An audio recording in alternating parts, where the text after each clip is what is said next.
Chapter 1. The River. Every big city needs a big river. In London, it is the River Thames. For hundreds of years, the river has brought people and trade to London. And people and trade have made London famous, rich, and very big. The Romans came to England in ships in AD 43 and found a wide river. They travelled up the river as far as they could until they were 80 kilometres from the sea. They had a look around and decided it was a good place. They could build a bridge and get water from the river for drinking and washing. They started to build a city, which they called Londinium. They called the river Thamesis, which means wide water. 50 years after the Romans arrived, 30,000 people lived in Londinium. By 1650, the city's name was London, and there were nearly 500,000 Londoners. The city traded with America, Asia, and Africa, and it became bigger and bigger. The Thames was much busier in the 1800s than it is today. Then, there were hundreds of boats on the river. A ship sometimes had to wait 3 or 4 days before it could get to the docks. Ships still use the Thames for trade, but today's ships are too big to get to the city. They stop nearer the sea. The London docks began to close in the 1960s, and in the 1990s, the area became a business centre, with new train and underground stations and a small airport. It's called Canary Wharf, and there are lots of restaurants and cafes there, as well as the Museum of London. Winter fairs. Between 1500 and 1800, there was a little ice age in northern Europe. The winters were very cold. In those days, the Thames was wider and not as deep, and the river often turned to ice. Some years, Londoners had big fairs or parties on the ice, between London Bridge and Blackfriars Bridge, which they called frost fairs. It was like a market, and you could buy tea, coffee and hot chocolate, and food. You could also play football, skate, ride horses, and watch shows on the ice. The last frost fair was in 1814, when a man brought an elephant onto the ice. Today, there is a winter fair by the river every Christmas, and you can also skate near the river at Somerset House. No one ever skates on the river today because the water is too deep to become ice. Dirty River. Big changes happened in London and the world between 1800 and 1900. This was the time of Queen Victoria, and the Victorian age is famous for new machines and big factories. The factories needed workers, so many more people came to live in London. This was called the Industrial Revolution, and it was not good for the Thames. A lot of rubbish went into the river. People drank the water from the river, and many became sick. The fish died, and the river smelt like old eggs. One hot summer in 1858, the smell became so bad that the government had to leave its buildings by the river. The Victorians liked to find answers to problems, so they put pipes under the ground to take the rubbish up the river and out into the sea. But the problem didn't go away. The smell wasn't as bad, and the government came back, but the sea brought the rubbish back to the city. Over the next 100 years, fish and plants died in the river. They could not live in the dirty water. In the 1960s, London decided to clean up the Thames and bring it back to life. Today, the river is home to many different fish, as well as birds and other animals. It is now one of the world's cleanest city rivers. Flood. The river has flooded the city many times. One of the worst floods was in 1928, after a lot of snow and rain. In the early morning of the 7th of January, water ran over the river walls and into the streets and buildings. My story. Sam, 14, and his family lived in a house next to Waterloo Bridge. One night I woke up suddenly. My parents were shouting. I looked outside and there was water under our window. Was I dreaming? All along the street, people were climbing out upstairs windows into boats. A policeman brought his boat under our window. My mum and brothers climbed in first.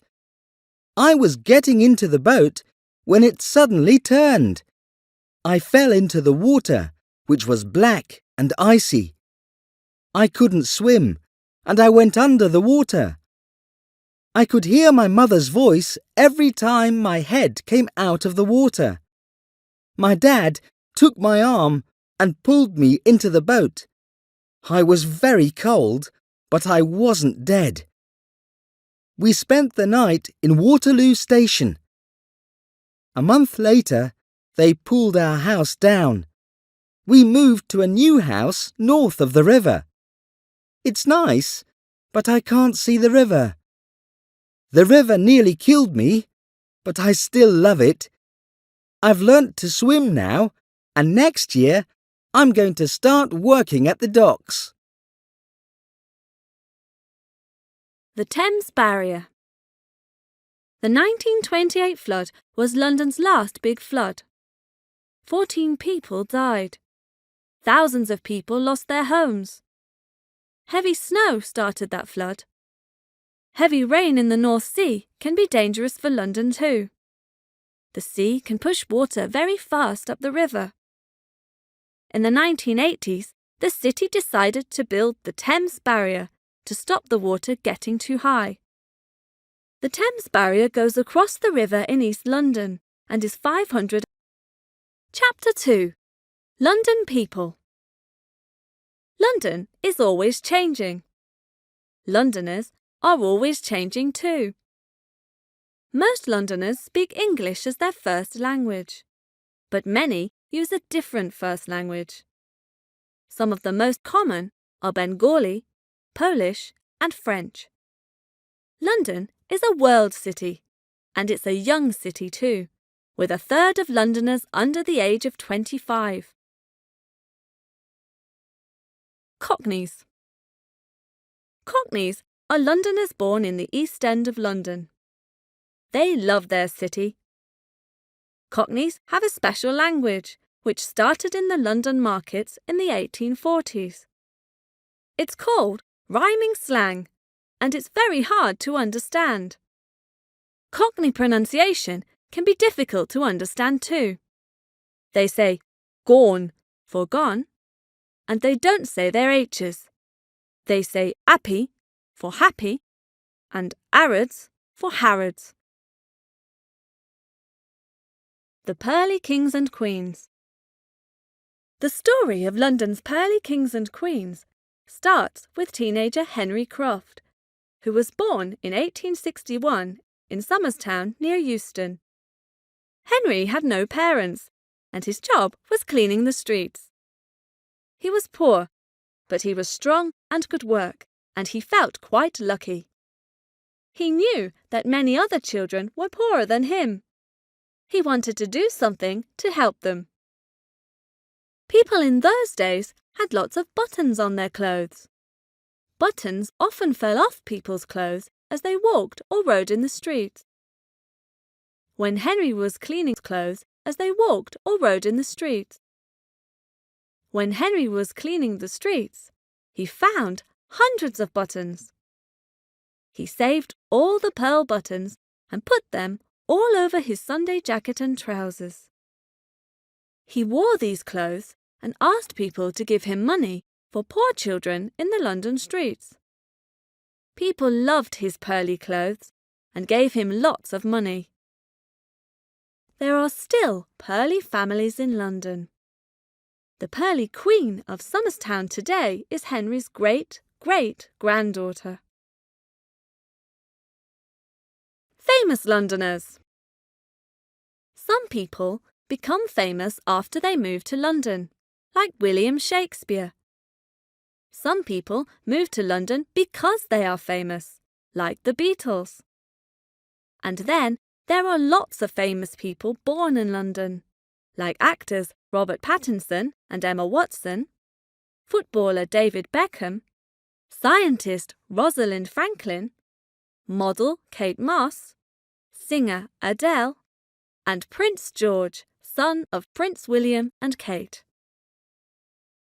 London remembers famous people from its past with blue plaques. These show the buildings where famous people lived and worked in London.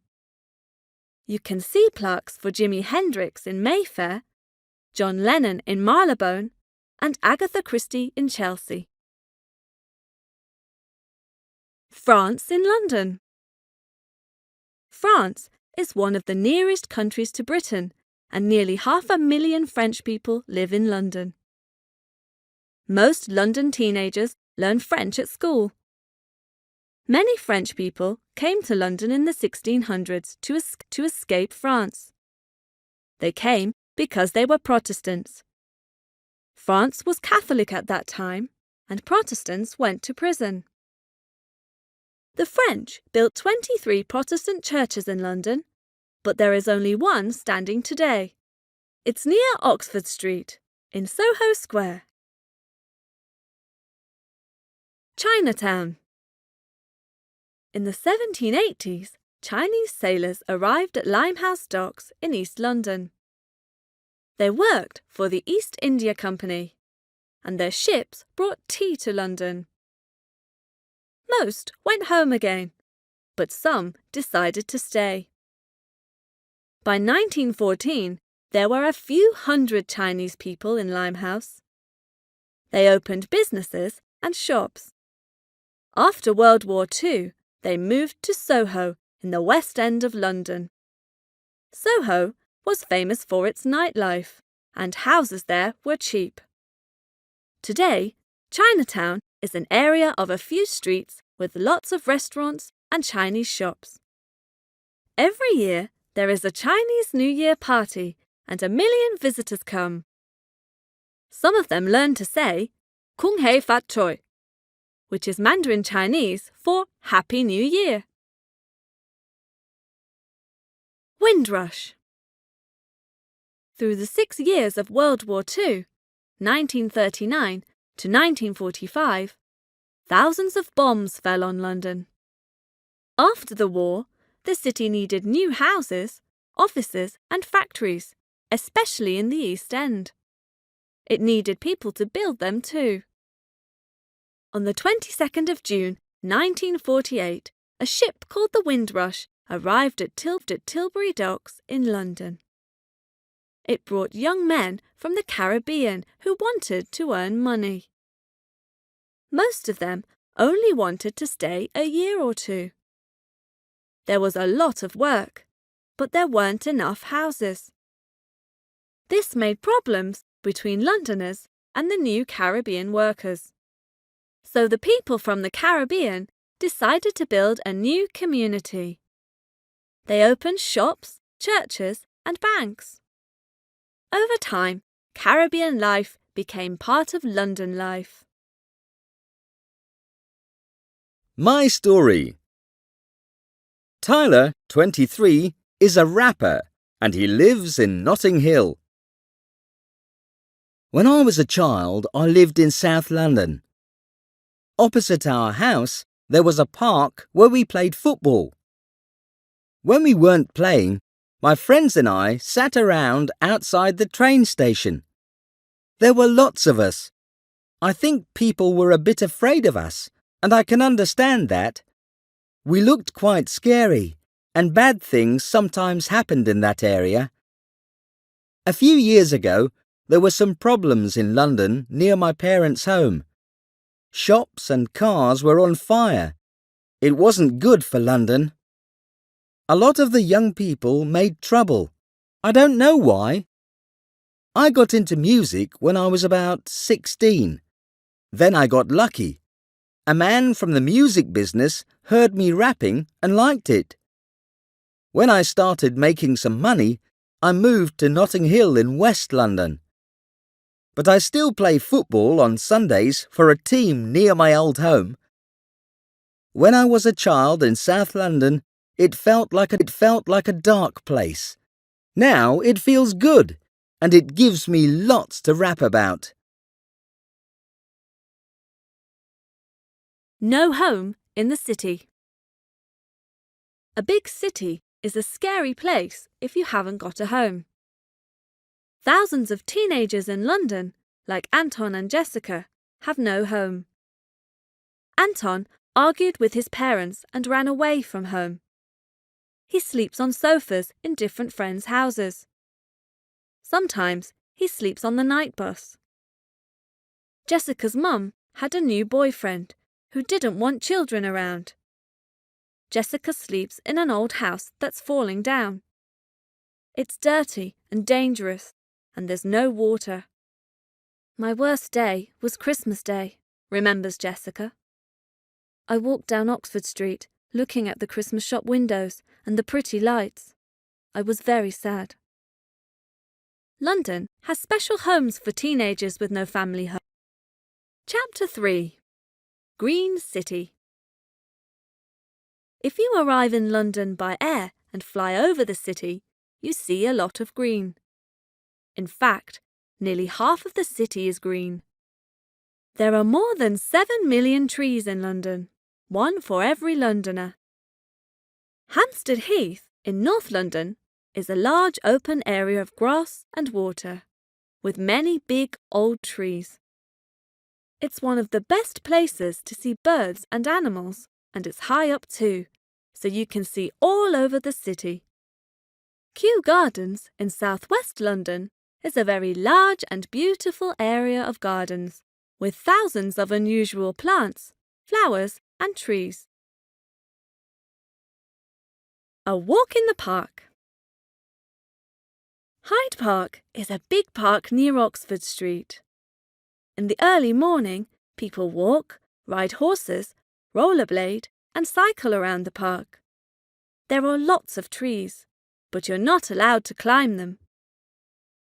There's a large area of water in the middle of the park called the Serpentine, which has a swimming club. Every Christmas morning, there's a famous swimming race in the ice-cold water. In 1904, James Barrie, the writer of Peter Pan, gave a special cup to the club, called the Peter Pan Cup.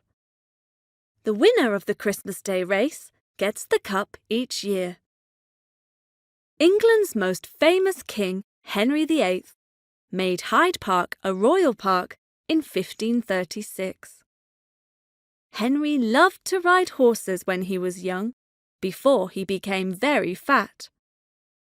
In 1665, when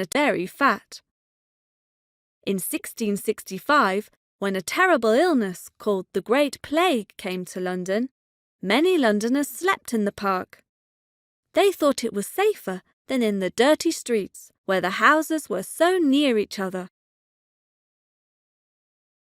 Garden in the sky. New buildings change central London every year. In 2014, builders finished the walkie-talkie at 20 Fenchurch Street. It has a large roof garden called the Sky Garden, with many plants from hot Mediterranean countries and South Africa. The building was in the news in the summer of 2013, when it shone light from the sun onto the street below, making it very, very hot. It was hot enough to cook an egg on the road. Green Building. In 2004, work finished on a new tall building at 30 St Mary Axe in the City of London. Now, it's one of London's most famous landmarks. Londoners call it the Gherkin.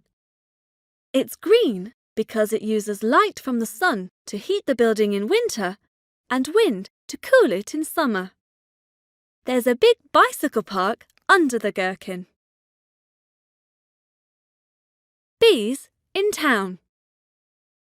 Many Londoners don't know that people keep bees right in the centre of the city. There are bees on the roof of Fortnum and Mason, a famous food shop in Piccadilly. The honey from these bees costs 10 times as much as supermarket honey. Bees also live on the roofs of the Tate Modern and the bank in the gardens of Buckingham Palace. Bees get their food from plants and trees. Because there are so many parks and gardens in London, there is enough food for them. My story. Lulu, 19, is a student at London University. She has a show on her university radio station called The Green Room. When I was a child, I lived in a village in the country. I thought London was very grey when I first came here. But then I found Camley Street Park right next to the Eurostar station. It's full of flowers and animals, just like the country. There are large gardens in lots of the squares in the centre of London, where people go to eat their lunch. And then there are lovely walks along the river. I'm really interested in green ideas, ways to help the earth. On our radio show, my friend Sian and I talk about ways to make student life greener. We want students to carry a cup with them, so they don't need a paper cup every time they buy a coffee. We've looked for places to grow vegetables around the university. We tell our listeners about London's best second-hand shops. Battersea Dogs and Cats Home. Battersea Dogs and Cats Home has helped lost dogs and cats for over 150 years. It looks after 12,000 pets with no home every year. One Battersea cat got an important job. Larry went to work at 10 Downing Street, the home of the British Prime Minister. Larry's job was to catch mice, but he preferred sleeping to running around. Chapter 4.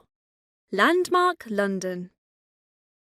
You can see London's oldest landmark, the Tower of London, from the 72nd floor of one of London's new landmarks, the Shard. You can also see Tower Bridge, the London Eye, the O2 Arena, and the Cutty Sark, a big old ship. And if it's a really sunny day, you can see for up to 65 kilometres out to villages in the country around the city.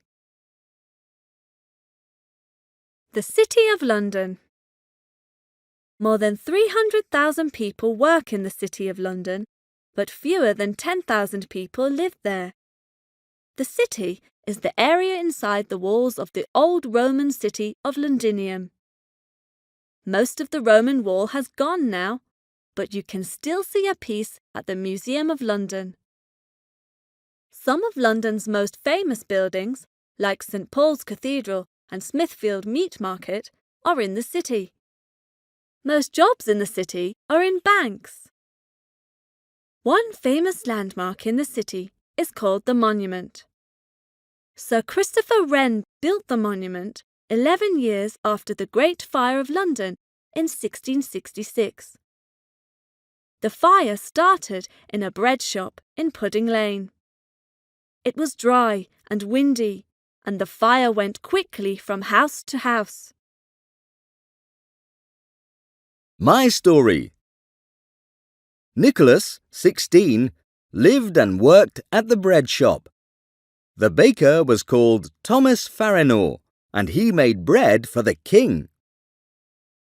It was a hot summer with no rain.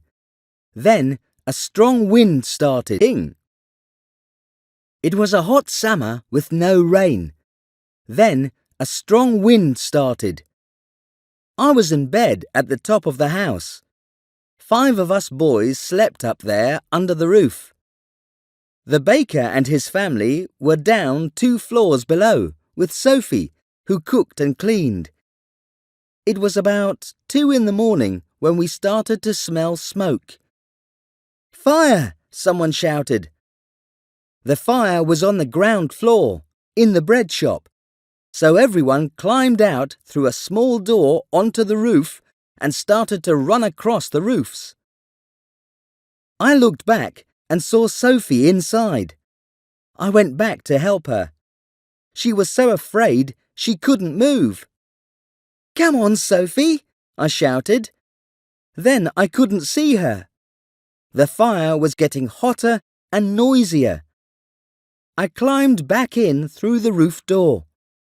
The smoke was thick and black, and I couldn't find her. I didn't want to leave without her, but it was too hot to stay there. I escaped over the roofs. People were screaming and shouting. The fire was eating the houses, and the strong wind made it much worse. I got down to the street and ran to the river. Lots of people were watching from boats on the river. After 4 days of fire, half the city has gone. It's amazing that only 10 people died in the fire. One of them was Sophie. The West End. To the west of the city is an area called the West End. It is famous for its shops and museums, government buildings, palaces, and universities. There are lots of London landmarks here, like Trafalgar Square with Nelson's Column in the centre. Number 10 Downing Street became the home of the British Prime Minister in 1732. It has London's most famous front door. It's black, it's very strong, and the 0 in the 10 is never straight. It's the only door to the Prime Minister's home, so world leaders and the cleaners all come in and out this way. A policeman stands near the front door at all times, and there's another one just behind the door. The clock tower of the Houses of Parliament, the government buildings in Westminster, is London's most famous landmark. Everyone calls it Big Ben. In fact, Big Ben is the name of the bell inside the clock tower, and the tower is called the Elizabeth Tower. The bell is as heavy as 2 elephants. You can hear Big Ben every hour in Westminster. On the 31st of December 1962, there was so much snow on the clock hands of Big Ben that they couldn't move correctly. The clock didn't keep the right time, and New Year 1963 was 10 minutes late. The East End. To the east of the City of London is the East End. This area once had many factories, and 20,000 people worked at the docks. When the docks closed in the 1960s, London had to think of new ways to make money. Now there's a business city at Canary Wharf and the Olympic Park at Stratford. Today, many artists live and work in the East End. Many of London's new technology businesses have offices at Silicon Roundabout in Old Street, and there are lots of cool shops, cafes, and restaurants. Until 1894, there was no bridge over the Thames in East London. Ships went up and down the river all day to the docks, so people said a bridge was impossible. Then, a man called Horace Jones had an idea for a bridge that opened, so tall ships could go through. When Tower Bridge first opened, it had to open many times every day. A man rang a bell to stop the cars and buses on both sides of the bridge. Once, in 1952, the man forgot to ring the bell. A bus was already on the bridge when it began to open. The bus driver couldn't stop, so he drove the bus as fast as he could. The bus flew from one side of the bridge to the other, across 2 meters of air. The bridge still opens today to let ships pass through. Royal London. England's kings and queens have lived in London for 1,000 years, and there are lots of royal days through the year in London. The most famous is the king or queen's birthday, when you can see Trooping the Colour. At 11 o'clock on a Saturday morning in June, you hear 21 big guns. About 1,400 royal guards, 400 musicians, and 200 horses travel along the Mall, the long wide road in front of Buckingham Palace. The White Tower at the Tower of London is one of London's oldest buildings. England's kings and queens locked their enemies in this tower. It was also once a zoo. Foreign kings and queens often gave unusual animals to England's king or queen. In 1210, 2 lions arrived for King John. He didn't know what to do with them, so he put them in the tower. In 1816, a brown bear, called Martin, arrived from Canada. There was a polar bear from Norway which was allowed to swim in the Thames. But the animals often escaped, and they could be dangerous. So in 1832, the animals all moved to London Zoo in Regent's Park. Buckingham Palace became the royal family's main London home in 1837, when Queen Victoria moved there. It has 775 rooms and 78 bathrooms. The largest room is the ballroom, a room for dancing. The royal family have dinner parties here, and there is room around the table for 1,500 people. There are 3 garden parties at the palace in the summer. The royal family invite people from all areas of life, like teachers and nurses, to have tea and cakes. Kensington Palace. Kensington Palace is the London home of Prince William and Kate and their family. Chapter 5. Going Out. When a man is tired of London, he is tired of life, said one famous Englishman, Dr. Samuel Johnson, in 1777. It's difficult to be bored in London. You can do or see something different every day of the year. Outside. The East End is the place to go for street art, pictures on outside walls. Lots of artists live in Shoreditch and Hoxton in East London.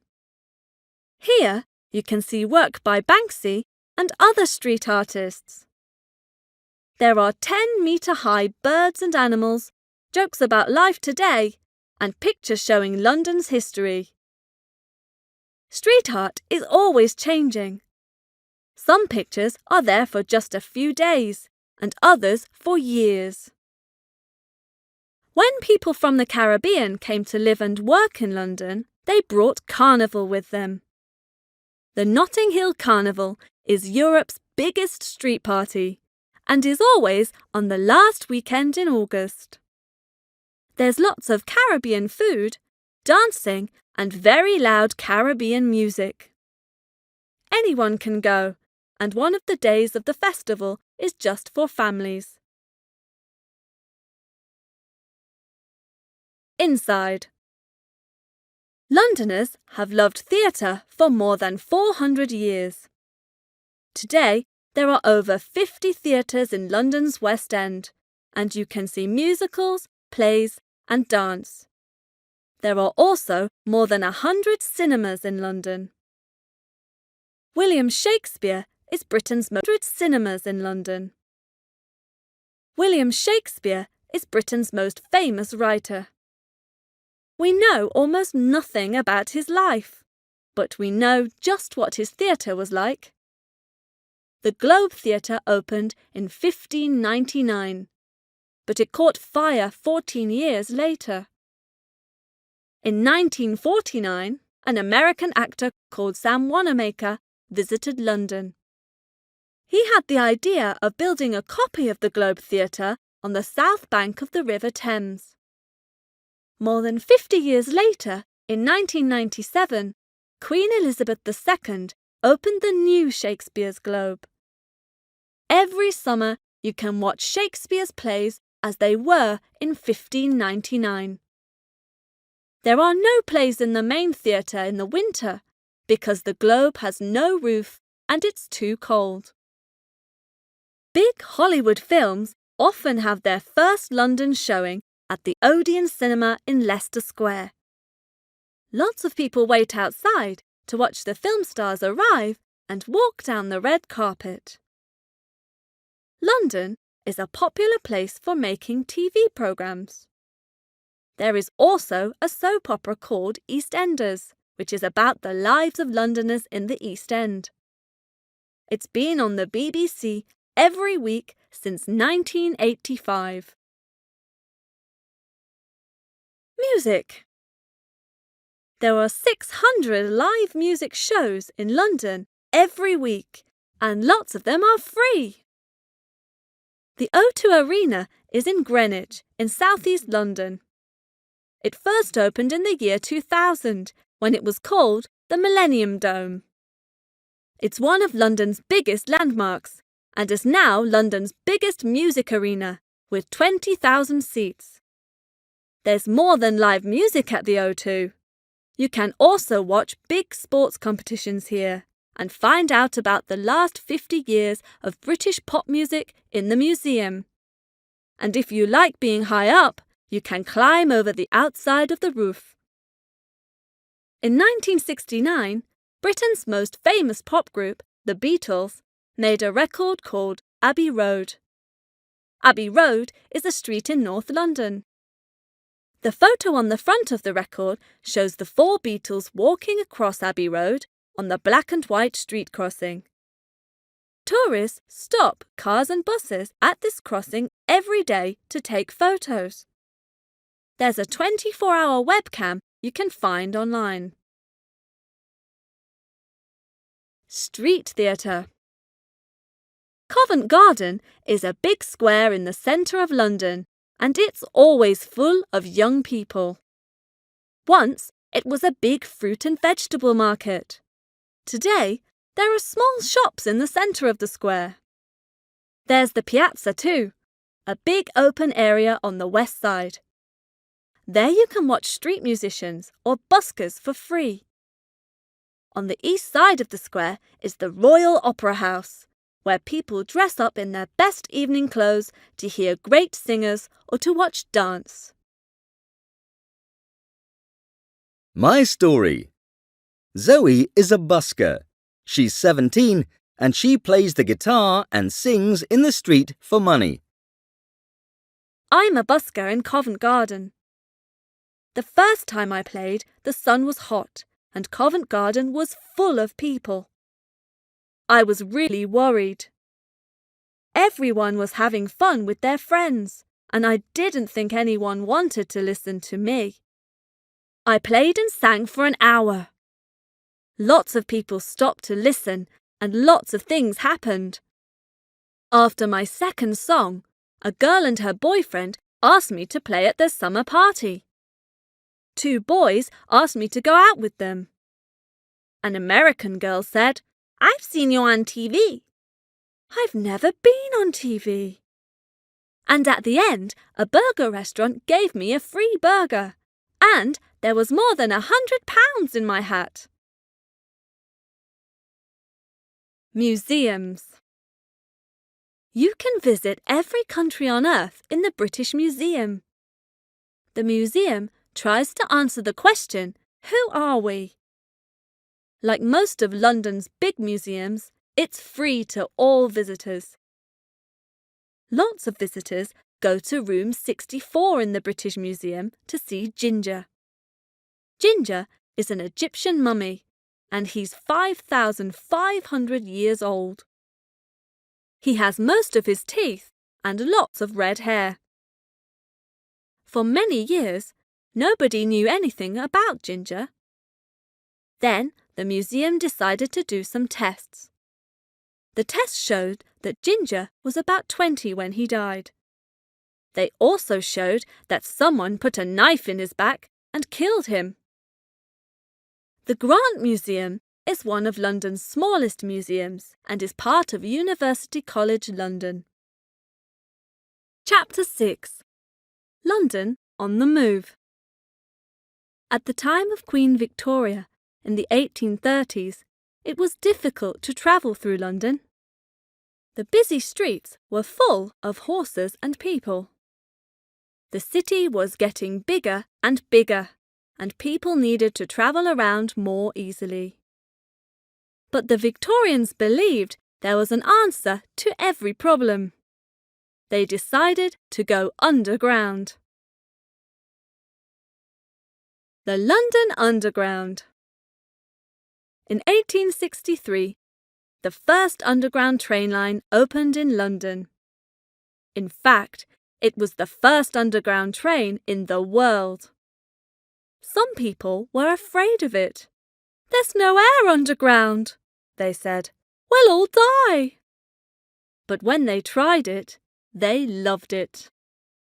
When Queen Victoria died in 1901, after 63 years as Queen, London had a fast and large underground. Londoners started to call it the Tube. The underground was important in World War II.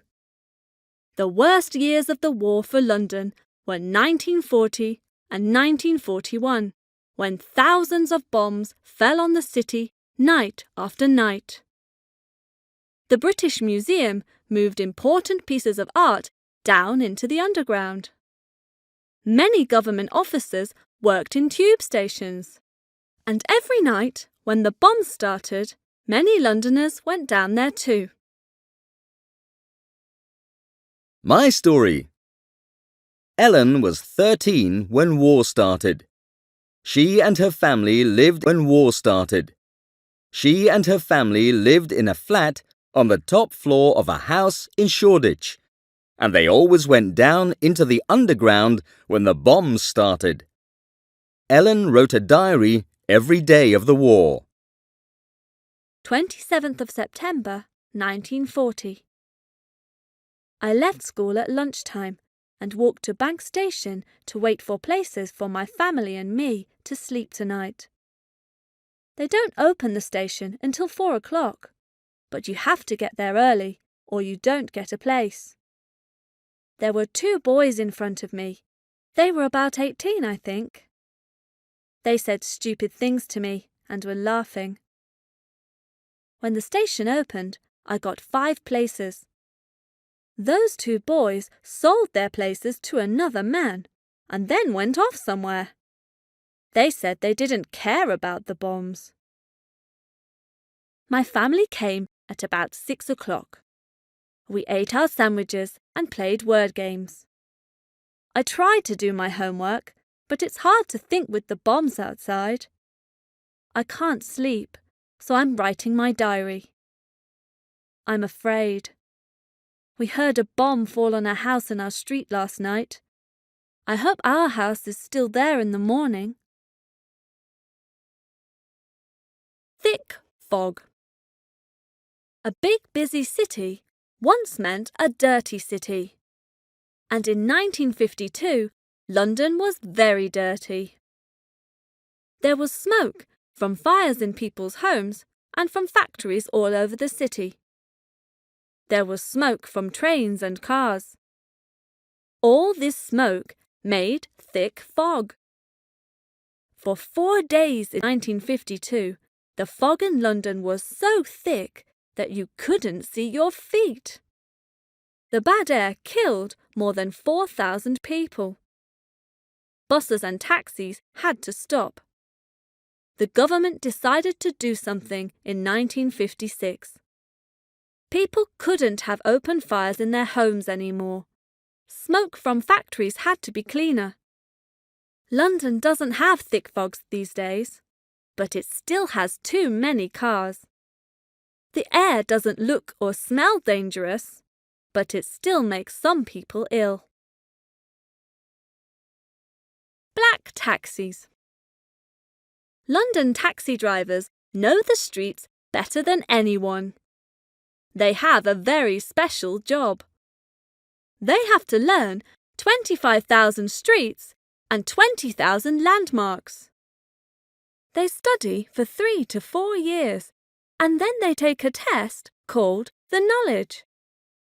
After they pass the knowledge, they can start to take people in their taxis. The first people in a new driver's taxi are very lucky. They get their journey for free. Chapter 7. Shopping and Eating. London is all about buying and selling things.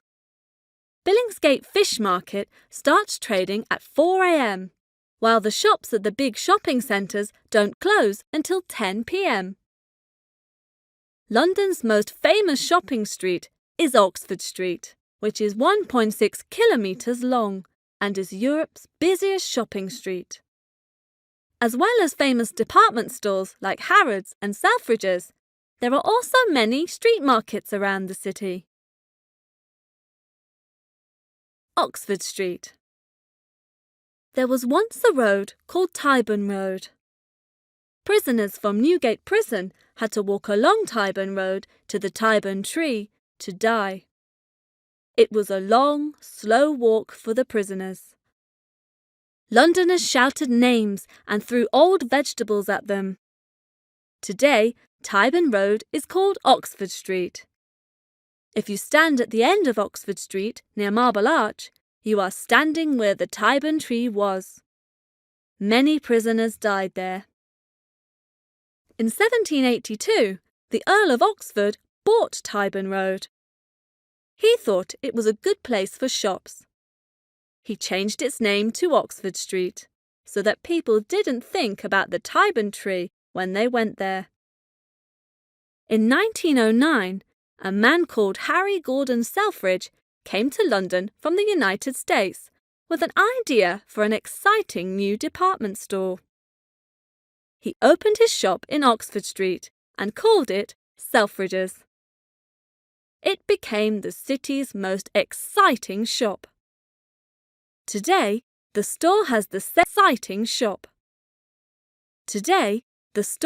same 1909 Art Deco front outside, but the inside is all new. Oxford Street is famous for its Christmas lights. A famous singer or actor turns them on each year. Many shops like Selfridges have wonderful Christmas windows too. Camden Market. Camden Market sells new and second-hand everything. Clothes, shoes and boots, furniture, music. It's full of young people at weekends. It started in 1973, when fashion students were looking for somewhere to make and sell their clothes. My story. Paddy is 19 and has a shop at Camden Lock Market. I loved Camden's markets when I was younger. I came down here every weekend to check out the clothes. I've always wanted to work in fashion. People come to Camden for cool clothes that they won't find in high street shops. Usually they don't mind paying a bit more. I make my clothes myself, so my prices aren't very cheap. It feels good in Camden. People don't hurry here as much as in Oxford Street. In the shop next to me, a woman sells things from Nepal. She closes her shop in March every year and goes to Nepal to buy new things to sell. And then on my other side is Ray's music shop. Ray sells punk music from the 1970s and 80s, which he loves. The people who shop here come from the world. There's one woman who travels to England from Peru for work. She always comes to visit me and buys one of my dresses. She wants to open a shop selling my clothes in Lima. I'd love that. A man's world. Smithfield Market near St Paul's Cathedral first opened over 800 years ago. It starts at 3 a.m. and finishes around 10 a.m. London restaurants buy their meat here. The men who work at Smithfield have old ways and traditions. When a young man has worked at the market for 3 months, they take him out into the street. He has to take off his shirt and trousers, and the men throw eggs and bits of old meat at him. He is then one of the Smithfield family. Thomas Twining's Tea Shop. Tea is England's favourite drink. In 1706, Thomas Twining opened a tea shop at 216 The Strand in London. It's still there today, with the same front door. It sells all kinds of tea and has a tea museum. Shoppers can smell and try different teas before they buy them. Pie, mash and eels. As well as London's famous fish and chips, another special food is pie, mash and eels. There is beef in the pies.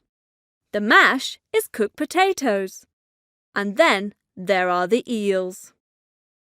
Eels are long, thin fish, and there were once millions of them in the River Thames.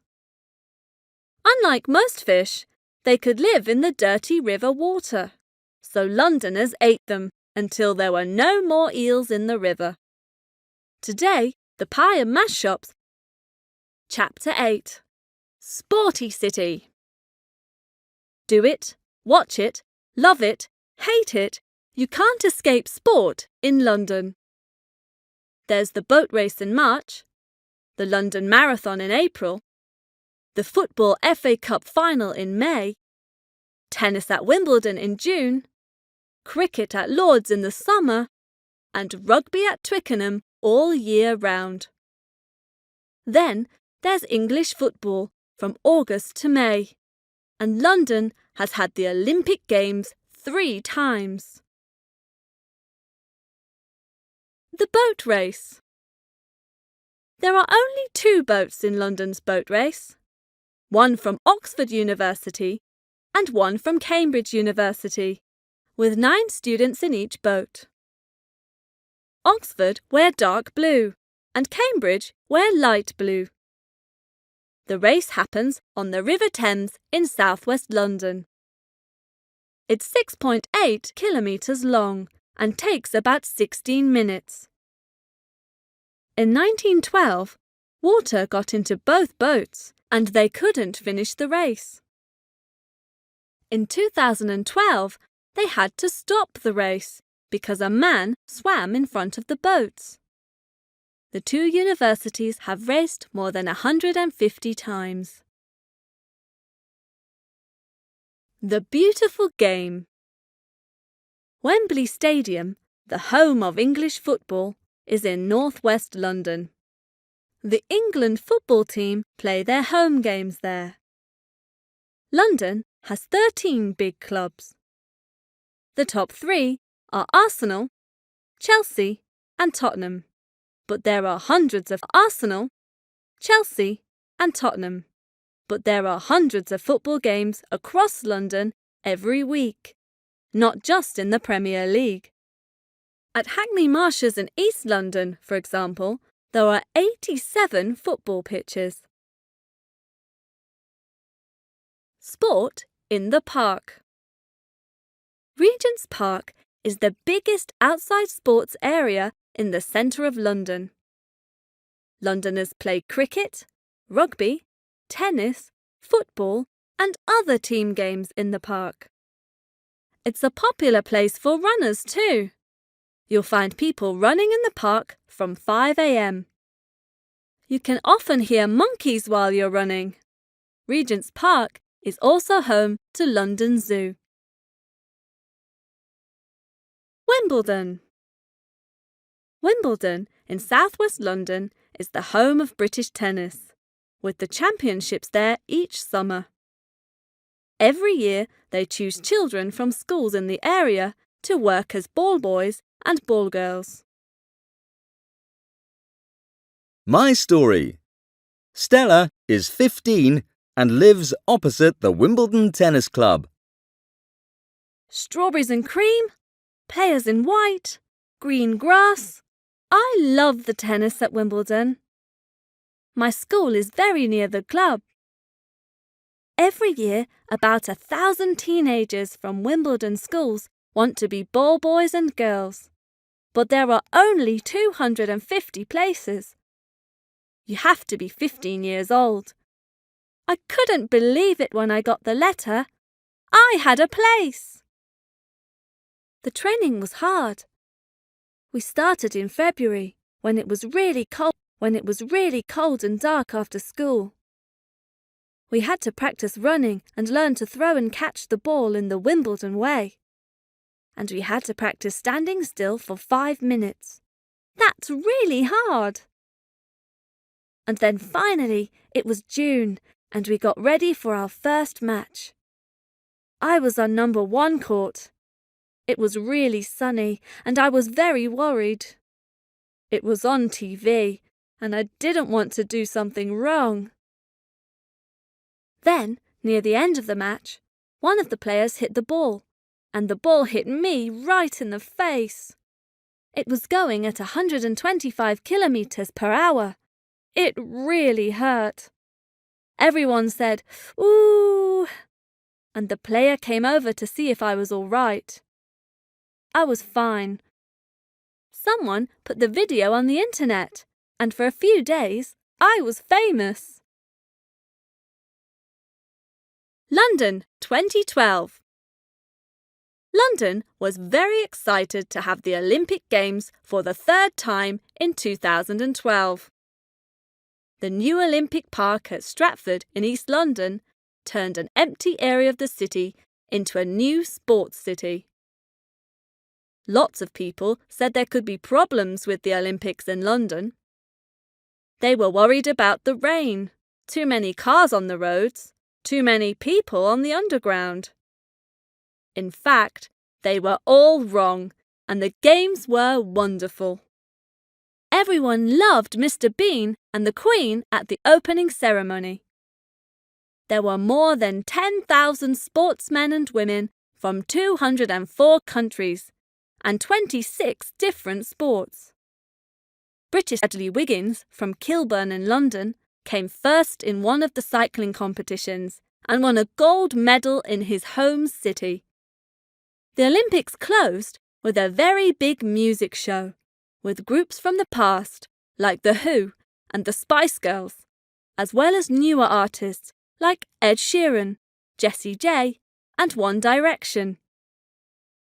The London Paralympic Games followed the Olympics and were the largest Paralympics ever, with more than 4,300 sportsmen and women from 164 countries. The Olympic Park Village is now called East Village. Half of the houses are expensive and business people live in them. Half are cheaper and are for people in important jobs like teachers and nurses. A big park has opened next to the Olympic Stadium. In the year 2000, this was an empty area. People threw their rubbish here, like broken fridges and old bicycle wheels. Today, there is a new community with a very big shopping centre, a park, houses. Chapter 9. Dark Corners. If you look into London's dark corners, you can find lots of scary stories about ghosts, killers, and criminals. The Barber of Fleet Street. There once lived a barber in Fleet Street. A barber is someone who cuts men's hair and gives them a shave. This barber's name was Sweeney Todd, and he was an unusual barber. If a rich man came into his shop, Todd cut the man's hair and gave him a shave. But he didn't stop there. He used his knife to cut the man's throat and kill him. He took the man's money and watch for himself, and then he took the body to Mrs. Lovett's pie shop next door. She turned the body into meat pies. Mrs. Lovett's pies were famous, and people came from all over London to eat them. They had no idea what was inside. True or false? Nobody knows. The Underground Ghost. When people are waiting for a train at Farringdon Tube Station, they sometimes hear screams. The screams seem to come from another world. Who is screaming? Perhaps it is the ghost of a 13-year-old girl called Anne Naylor. In 1758, before there was the Underground, Anne worked in Farringdon. She was an assistant to a hat maker, and she was very unhappy. The hat maker was a very unkind woman. The hat maker was a very unkind woman, and she hated Anne because she was little and sick. One day, Anne tried to escape. She ran along Farringdon Road, but the hat maker caught her and pulled her home by her hair. The woman locked Anne in a room without food or water. Anne screamed for help, but nobody came. She died slowly and alone. Is it Anne's ghost that people hear? Is she still screaming? The Detective. When Sir Arthur Conan Doyle was 15, he visited Madame Tussaud's Waxworks Museum at Baker Street. He was very excited by the room full of waxwork killers and criminals. Conan Doyle trained to be a doctor, but he really wanted to write detective stories. His best-known stories are about Sherlock Holmes, who is London's most famous detective. Holmes found answers to hundreds of killings and crimes. Sherlock Holmes wasn't a real man, but you can visit his house at 221B Baker Street. The Number 7 Ghost Bus. At 1:15 a.m. on the 18th of June 1934 in Cambridge Gardens, West London, a car driver suddenly turned off the road and drove his car into a wall. The car caught fire and the driver died. Why did he drive into the wall? Many people from Cambridge Gardens spoke to the police. They talked about the ghost bus, a number 7 bus with no driver and no lights. People said it often appeared in the area at about 1 o'clock in the morning. It always drove really fast down the middle of the road, and cars moved quickly to get out of the way. The drivers heard the bus go past them, but when they looked around, there was no bus. Ghost Chicken. People say that sometimes at night, in Pond Square in Highgate, a strange white chicken runs into the square. It's a ghost chicken, but why is it there? Francis Bacon was a thinker and writer who loved science. One day, in April 1626, it was very cold and there was thick snow. Francis wanted to show a friend his latest idea. "Keep food in a box of ice," he said, "and it will not go bad." He and his friend walked up to Highgate, buying a chicken on the way. They killed the chicken, and then Francis put snow inside the dead bird. He put the chicken into a box of snow and left it.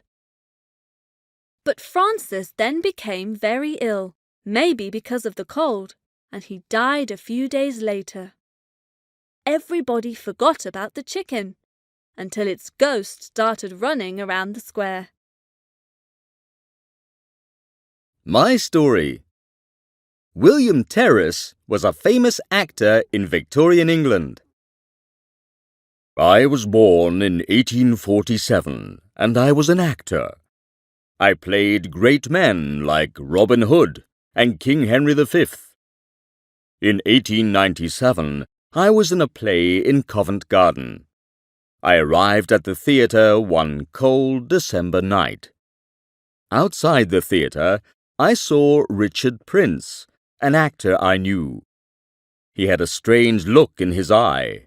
Then he lifted his arm in the air, and I saw the knife in his hand. I shouted, "Stop!" and tried to put my hands over my face. The knife cut into my back. The last thing I saw was Prince's face. The last thing I said was, "I will come back." Why did he kill me? I am always looking for the answer.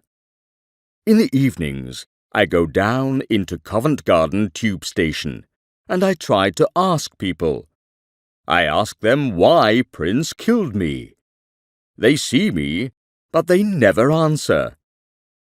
If you are waiting for a train at Covent Garden, look for the tall, good-looking man in a grey jacket and white gloves. That's me. If you suddenly feel cold, then I am standing next to you. Chapter 1. The Beginnings. Roman Londinium. In 43 CE, the Roman Emperor Claudius sent an army of 40,000 soldiers to invade Britain. Shortly after, the Romans founded the town of Londinium on the north side of the River Thames, where the city of London stands today. The Roman soldiers built a wooden bridge across the River Thames just east of the present London Bridge. Along the river there was a wharf for ships and warehouses for goods. The Roman historian Tacitus wrote that Londinium became a busy centre for trade. Early Londinium was a small town, about the size of one of modern London's big parks. It looked like most other Roman towns, with a rectangular plan and two main streets that crossed each other, and at the centre there was the Forum. This was a square with a market, shops, and a big town hall called the Basilica. Around the year 60 CE, Londinium was attacked and destroyed by the Iceni people, led by Queen Boudicca, who was against the Romans. However, the town was soon rebuilt and it became an important military and centre for trade. By 100 CE, Londinium had a population of about 65,000 and became the capital of the Roman province of Britannia. In Londinium, the Romans built beautiful homes, important public buildings, a large basilica, a governor's palace, temples, bathhouses, an amphitheatre, and a large fort for the soldiers.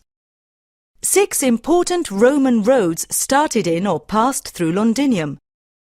One of the most famous was Watling Street. It was an old road that went from Wales to Dover, and it was improved by the Romans. People still use it today. Between the years 190 and 225 CE, a wall of about 3 kilometres was built around the northern part of Londinium to protect it. In the later part of the 3rd century, Londinium was attacked by Saxon pirates, so another wall was built along the River Thames. This wall lasted about 1,600 years, and 6 of the 7 traditional city gates were of Roman origin: Aldersgate, Aldgate, Bishopgate, Cripplegate, Ludgate, and Newgate, except Moorgate, which was of medieval origin. Today, you can see parts of the old Roman walls at the Museum of London, along with beautiful Roman mosaic floors and other objects. During the 3rd century, there were problems in the Roman Empire, but Londinium continued to grow bigger and richer. At the beginning of the 5th century, Rome was attacked by people from northern Europe. In 407 CE, Emperor Constantine III called the Roman army back to Rome to protect the empire. The last Roman soldiers left Britain in 410 CE. This was the end of Roman rule in Britain, and of course in Londinium. By the end of the 5th century, most of Londinium was in ruins and was attacked by invaders. Medieval London. Little is known about London after the Romans left, but historians tell us that the city was mostly in ruins. By the late 600s, a Saxon village and trading centre was founded about 1 mile to the west of Londinium, near what is now the Covent Garden area of London. This village grew until the Vikings, people from Scandinavia, attacked Britain in the 9th century. Then the village moved to Roman Londinium, where the old city walls protected it. Viking attacks continued in southeast England until 886, when King Alfred the Great made peace with the Viking leader. King Alfred rebuilt the Roman walls around the village, and it slowly became an important town again. The Saxon Edward, called the Confessor because he was very religious, was king between 1042 and 1066. He moved his palace 2 miles west of the town to Westminster because he was building a great church there, Westminster Abbey. Westminster, with its beautiful palace and abbey, became the centre of government and religion. The king and the nobles lived there. The City of London became the centre of business and trade, with its narrow streets and small shops, and the merchants lived here.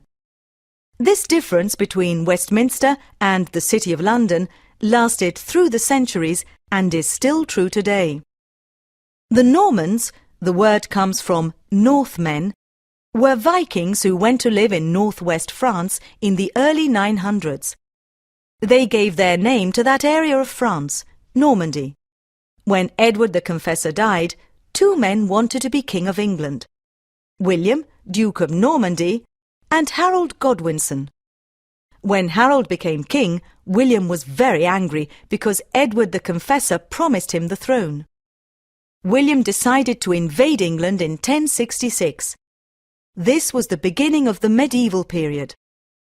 After winning the Battle of Hastings in 1066, William the Conqueror became the first Norman king of England. He built the White Tower, which is now part of the Tower of London, and gave the city the right to its own government. The Normans built Old St. Paul's Cathedral between 1087 and 1314, where the new St. Paul's Cathedral is today. In 1209, London Bridge was rebuilt in stone. It was the only bridge across the River Thames until 1750. There were many houses and shops on it. Medieval London grew quickly with its small shops and houses along narrow streets. Rich merchants and artisans in the city started guilds. The centre of government in the city was, and still is, the Guildhall, which was built in the 15th century. Many of the streets in the city were named after the jobs of artisans or merchants. For example, Bread Street had bakeries, and Milk Street is where cows were kept. Today, many streets in the city still have the medieval names of jobs. In the 1400s, London became the centre of international wool trade, and the first banks were started by Italian bankers. The banking centre was, and still is, Lombard Street, named after Lombardy, an area of North Italy. Its port on the River Thames was a busy place, with a lot of ships and warehouses, because London traded goods with all of Europe. In the early 1500s, its population grew to about 40,000. Chapter 2. Elizabethan London. The period when Elizabeth I was Queen, 1558 to 1603, is known as the Elizabethan Age, and it was one of the most interesting and exciting periods in English history. It was a time of exploration, discovery, and growth of the arts and the theatre. Elizabeth's reign was the high point of the English Renaissance. Early 16th to early 17th century. What was Elizabethan London like? About 200,000 people lived in London at that time, and its streets were narrow, crowded, dirty and noisy. There was a lot of crime because there were no policemen. A new kind of entertainment in Elizabethan London was the open-air theatre, where actors performed plays. Theatres were not allowed in London because the local government thought plays were not good entertainment for the people, so they were built outside the city. Some theatres were built north of London and others south of the River Thames in the borough of Southwark. In Elizabethan London, Southwark was the entertainment centre, with theatres and taverns. In 1576, the first open-air theatre was built by James Burbage in Shoreditch, which was north of London. It was called the Theatre. The richer members of the audience sat in the galleries, and the poorer members stood in the yard. Soon, other theatres like the Rose, the Swan and the Globe were built. Both rich and poor people loved going to the theatre, and tickets cost very little. At that time, all the women's parts were played by young men, because women were not allowed to work in the theatre. Many new acting companies were formed, and rich men, called patrons, helped them with money. One of the most famous acting companies was called the Lord Chamberlain's Men, where William Shakespeare worked as an actor and playwright. His plays were very popular in London, and even Queen Elizabeth I enjoyed watching them. In 1599, Shakespeare and the Lord Chamberlain's Men built their own theatre in Southwark. It was called the Globe, and it was very successful. A fire destroyed it in 1613, but today you can watch one of Shakespeare's plays at the New Globe Theatre, which was rebuilt in Southwark in 1996. Queen Elizabeth liked music and dancing, and these two kinds of entertainment became popular when she was queen. She was a great patron of the arts, and many musicians, playwrights, poets and artists worked for her. Two of England's finest musicians, Thomas Tallis and William Byrd, worked for the Queen. Elizabeth loved the theatre and had her own company of actors called the Queen's Men. The artist Nicholas Hilliard painted miniature portraits of Elizabeth and several people of her court. Thanks to him, we are able to see what people in Elizabethan London looked like. Exploration and discovery. The Elizabethan age was a time of exploration and discovery. Sir Francis Drake was a great explorer and sea captain. In 1577, he was the first Englishman to sail around the world. At that time, Spain was a strong, rich country with colonies in the New World and an enemy of England. Queen Elizabeth asked Drake to attack Spanish ships and take their golden treasure, which he brought to the Queen. In 1585, Sir Walter Raleigh started the first English colony in the New World. It was called Roanoke Island, on the Atlantic coast of America. The colony failed, but it was the beginning of English colonization in the New World. He also founded Virginia, which he named in honor of Queen Elizabeth. In 1588, the English Navy won a big sea battle against the Spanish Armada. The Armada was a big group of about 130 ships and 28,000 men that attacked England. This made England the strongest country in Europe at that time. Many other things were happening in Elizabethan London. In 1565, the Royal Exchange was built by Sir Thomas Gresham and opened by the Queen. It was a kind of Elizabethan shopping mall with many fine shops. In 1600, the English East India Company was founded and merchants began trading with India. The East India Company grew and was very important in the colonization of India. Chapter 3. The Great Fire and the Rebuilding of London. Inigo Jones, 1573 to 1652. When James I was king, London's appearance changed a lot because of the great architect Inigo Jones. He was one of the first Englishmen who studied architecture in Italy and brought Renaissance architecture to England.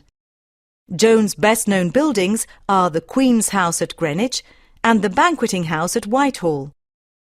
In 1631, Jones designed one of London's first squares, Covent Garden Piazza. Because he studied architecture in Italy, he called this square a piazza, the Italian word for a square. A lot of building went on in London during this time, and you can still see Jones' beautiful works today. The Great Plague. During the reign of King Charles II, two terrible disasters hit London: the Great Plague of 1665 and the Great Fire of 1666.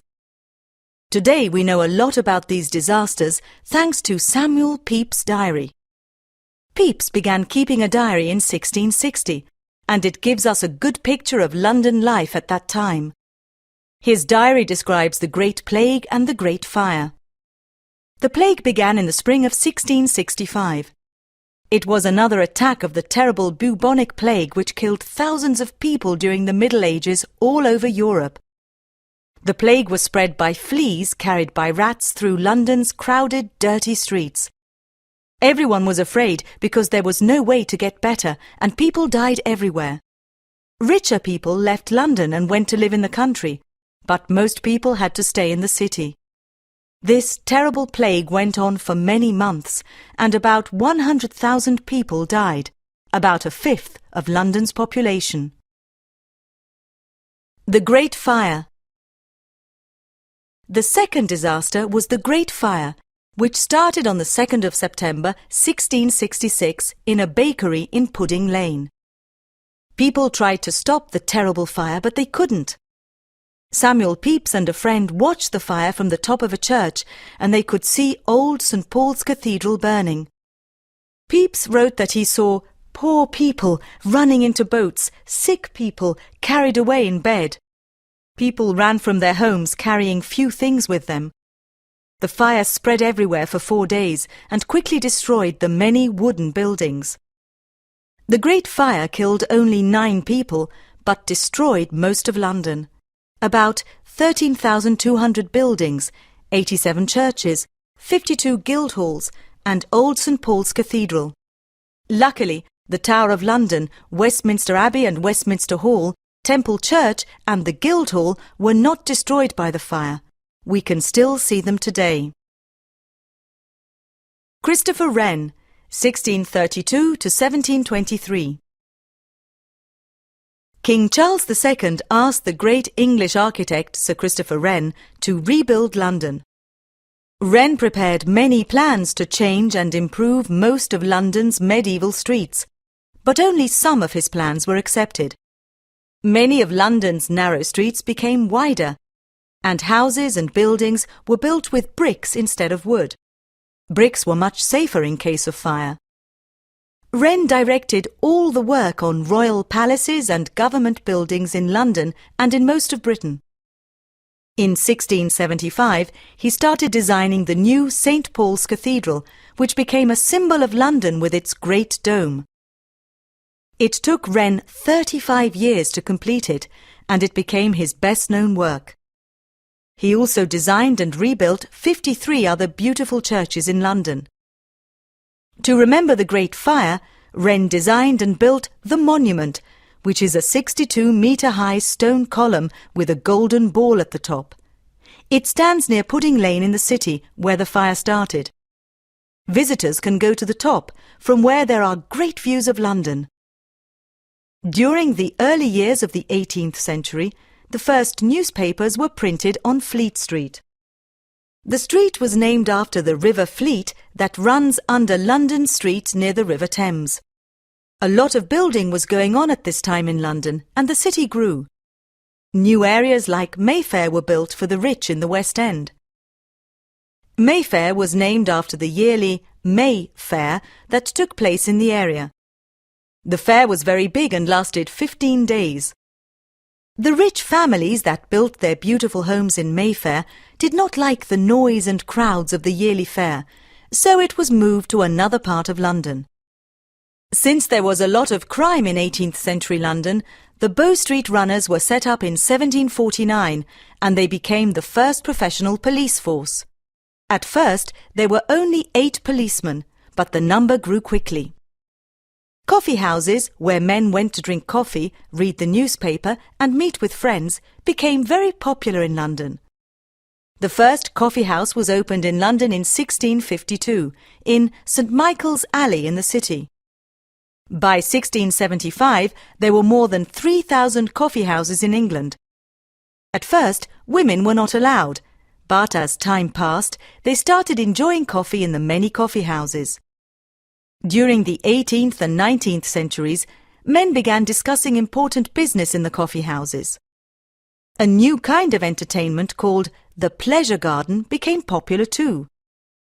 These beautiful pleasure gardens were like outdoor amusement parks today, with musical concerts, fireworks and other entertainment. Vauxhall Gardens and Ranelagh Gardens in the Chelsea area were the most famous. Chapter 4. Dickens's London and the Early 20th Century. A great novelist.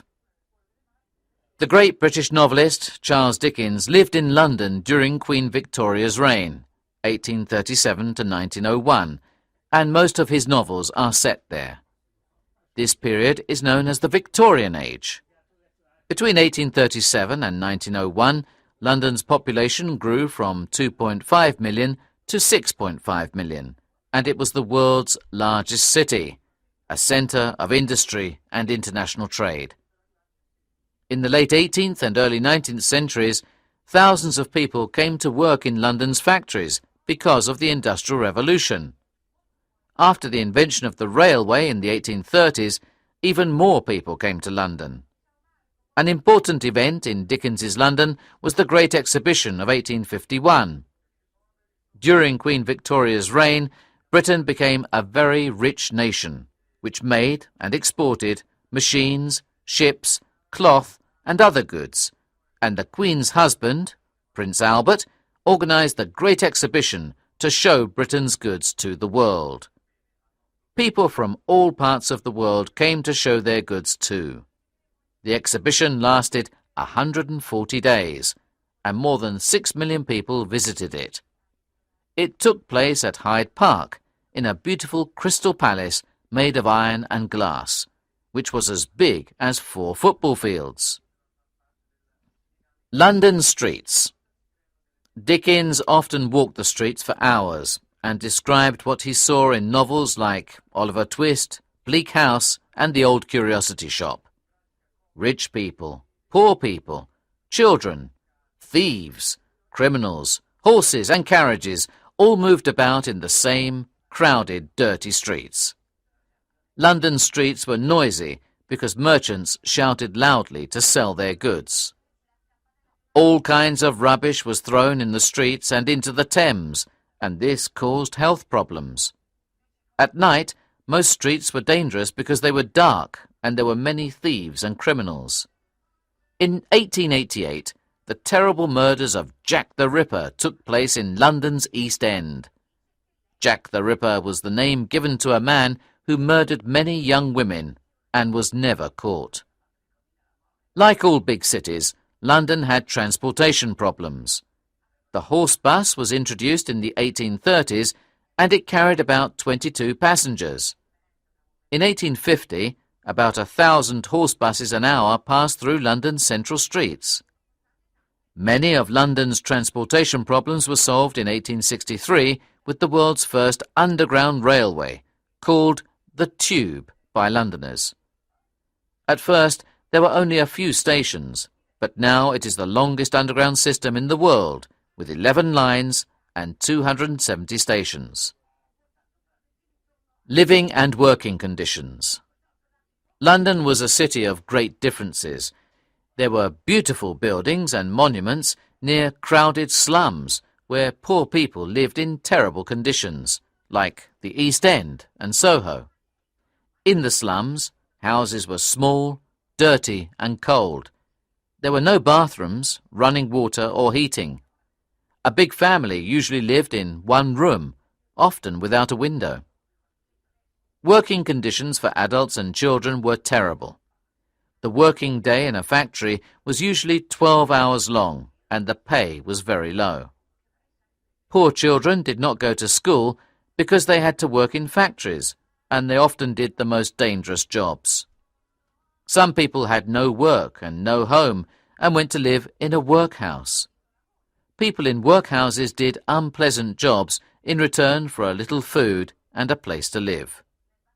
The workhouses were sad places. Dickens wrote about them in Oliver Twist.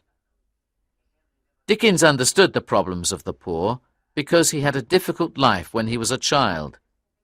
He told his many readers about the great social problems of his city. Some Londoners decided to help, and in 1865, William and Catherine Booth started the Salvation Army, which gave food and clothing to the poor. In 1867, Thomas Barnardo started a home for children who had no family and lived on the streets.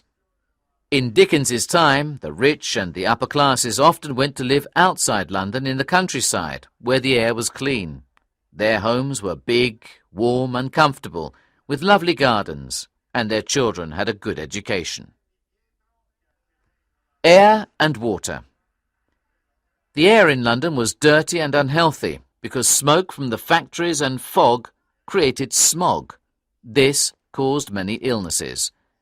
In Dickens's London, people still drank water that came from the Thames, which was dirty and often caused terrible diseases like cholera. In 1875, Sir Joseph Bazalgette, an engineer, built a big sewer system for the city, which made the water of the Thames much cleaner and safer. Thanks to Dickens's novels, many things changed during Queen Victoria's reign, because the government passed laws to improve the living and working conditions of the poor. But poverty remained a big problem during the 19th century. The early 20th century. At the beginning of the 20th century, London was still the largest city in the world, with a population of about 6.5 million people. But in 1920, New York City became the largest, with about 10 million people. During the years between the two world wars, 1918 to 1939, more people moved to the suburbs, thanks to the car and the tube. In World War II, London was attacked from the air. The Blitz was the name for the continued bombing of London and other parts of Britain by Nazi Germany. This took place between the 7th of September 1940 and the 10th of May 1941. During the Blitz, most children were sent to the countryside because it was safer. The people who stayed in London had to hide in the tube during the bombings because it was the safest place. London was bombed for 57 consecutive nights, and around 41,000 people were killed, and nearly 50,000 were badly hurt. A lot of important buildings, factories, ports, and around 1 million homes were destroyed. Thousands of people were without a home and without a job. After the war, Britain's economy was weak, but it began to get better in the 1950s and 1960s. The London we see today is the result of a lot of hard work, building and improvement.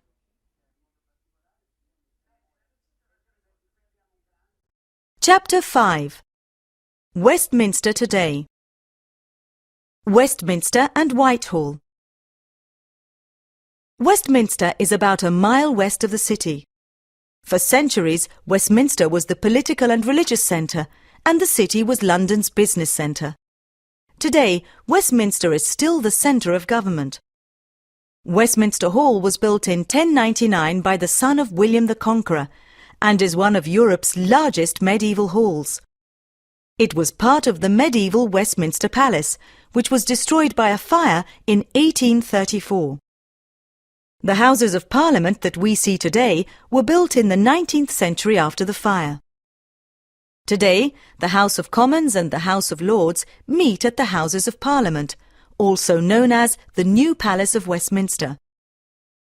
The Big Ben clock tower, built at the same time as the New Palace of Westminster, rises above the Houses of Parliament and is one of London's most famous symbols. The clock is the largest four-faced ringing clock in the world. Some people think that Big Ben is the name of the clock on the tower, but this is not true. Big Ben is the name of the big 13-ton bell that rings every quarter of an hour. Victoria Tower is at the west end of the Houses of Parliament. It is the entrance used by the King or Queen when he or she opens a new session of government.